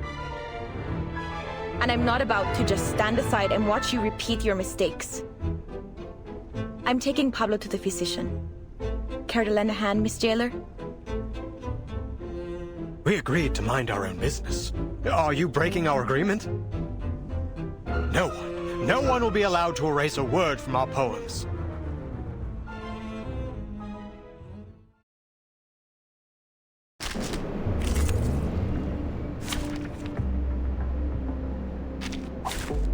Embrace rather than resist. Haven't you let your ego cause enough trouble, Idealist? Better that than siding with the devil like you. Enough. This pointless arguing ends now. It's not bad. Hooray. Tiffany's! Appropriate. Explode! Listen.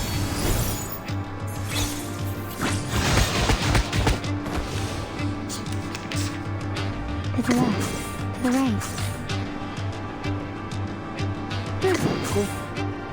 Shine.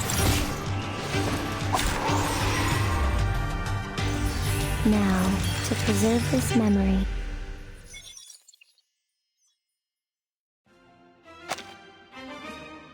Stand down, both of you.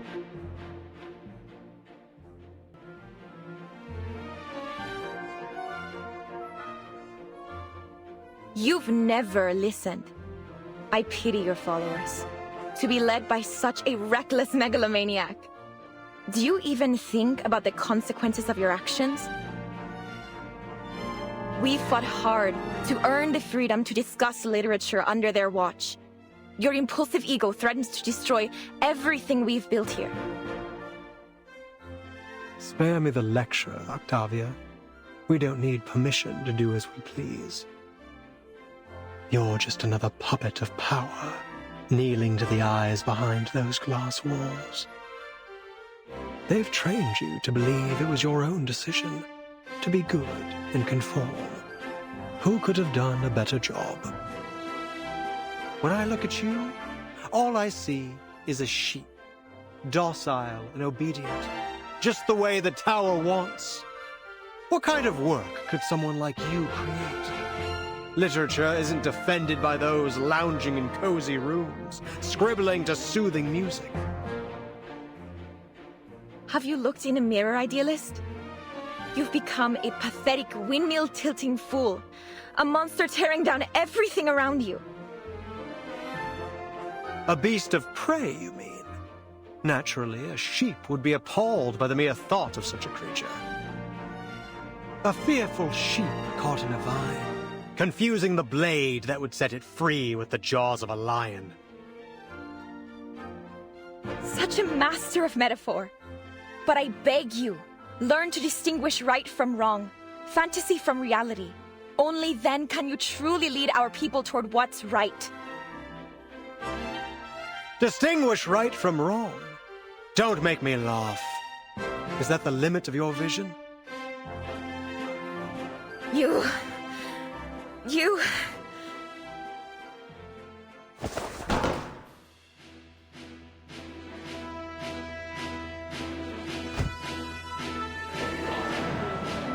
Compañeros, friends, listen to me. There is no truer home to literature than a prison.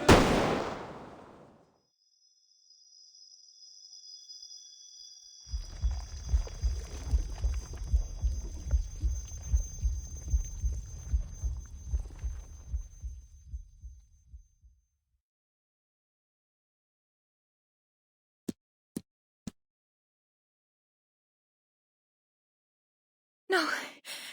No!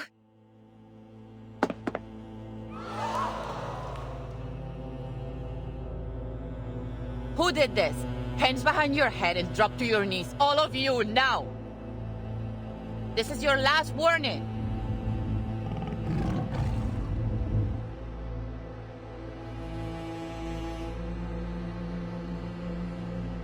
Idealist, you're bleeding. It's in your chest.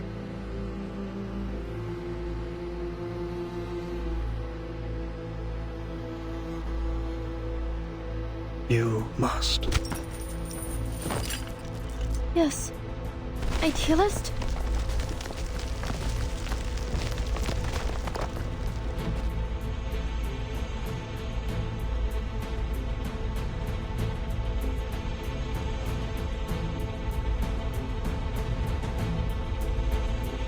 What's going on?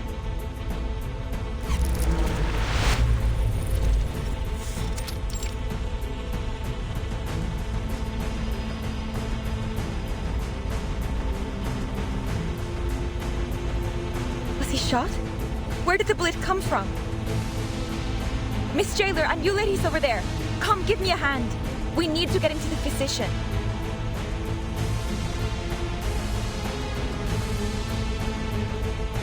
Did you do this, Octavia?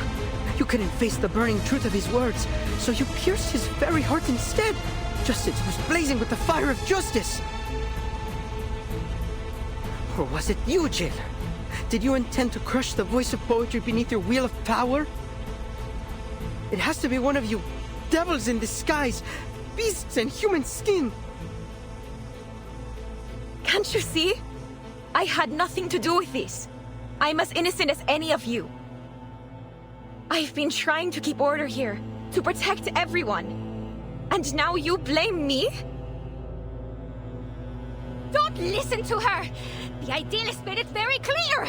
She's trying to get us punished for her own gain! You're a murderer, Octavia!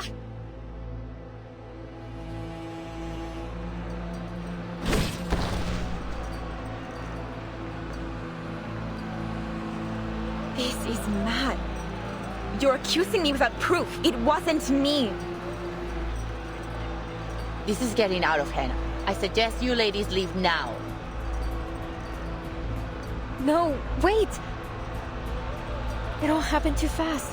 What happened to the Idealist? Is he alright? I didn't even get a chance to ask about Aleph.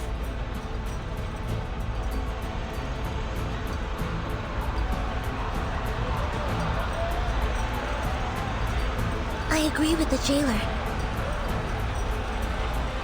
Timekeeper, Miss Recoleta, let's get out of here.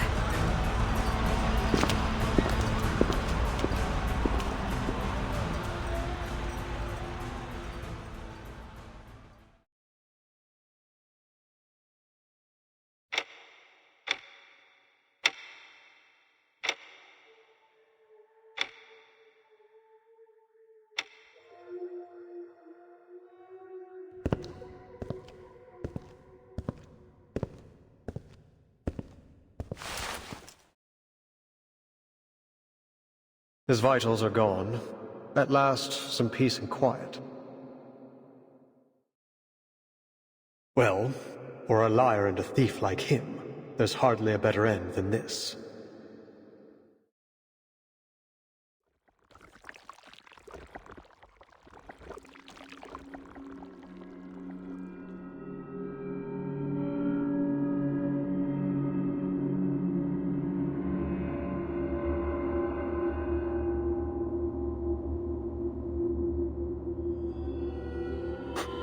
Just as I thought. You had it all along.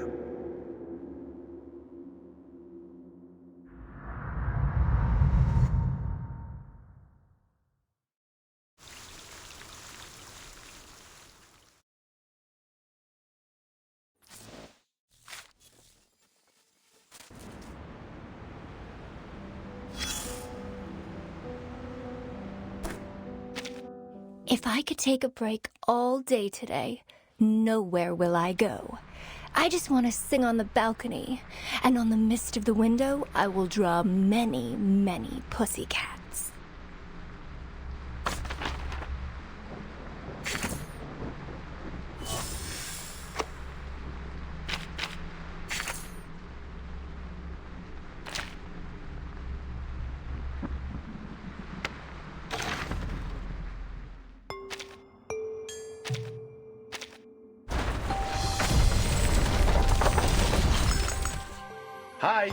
Hi, I'm here.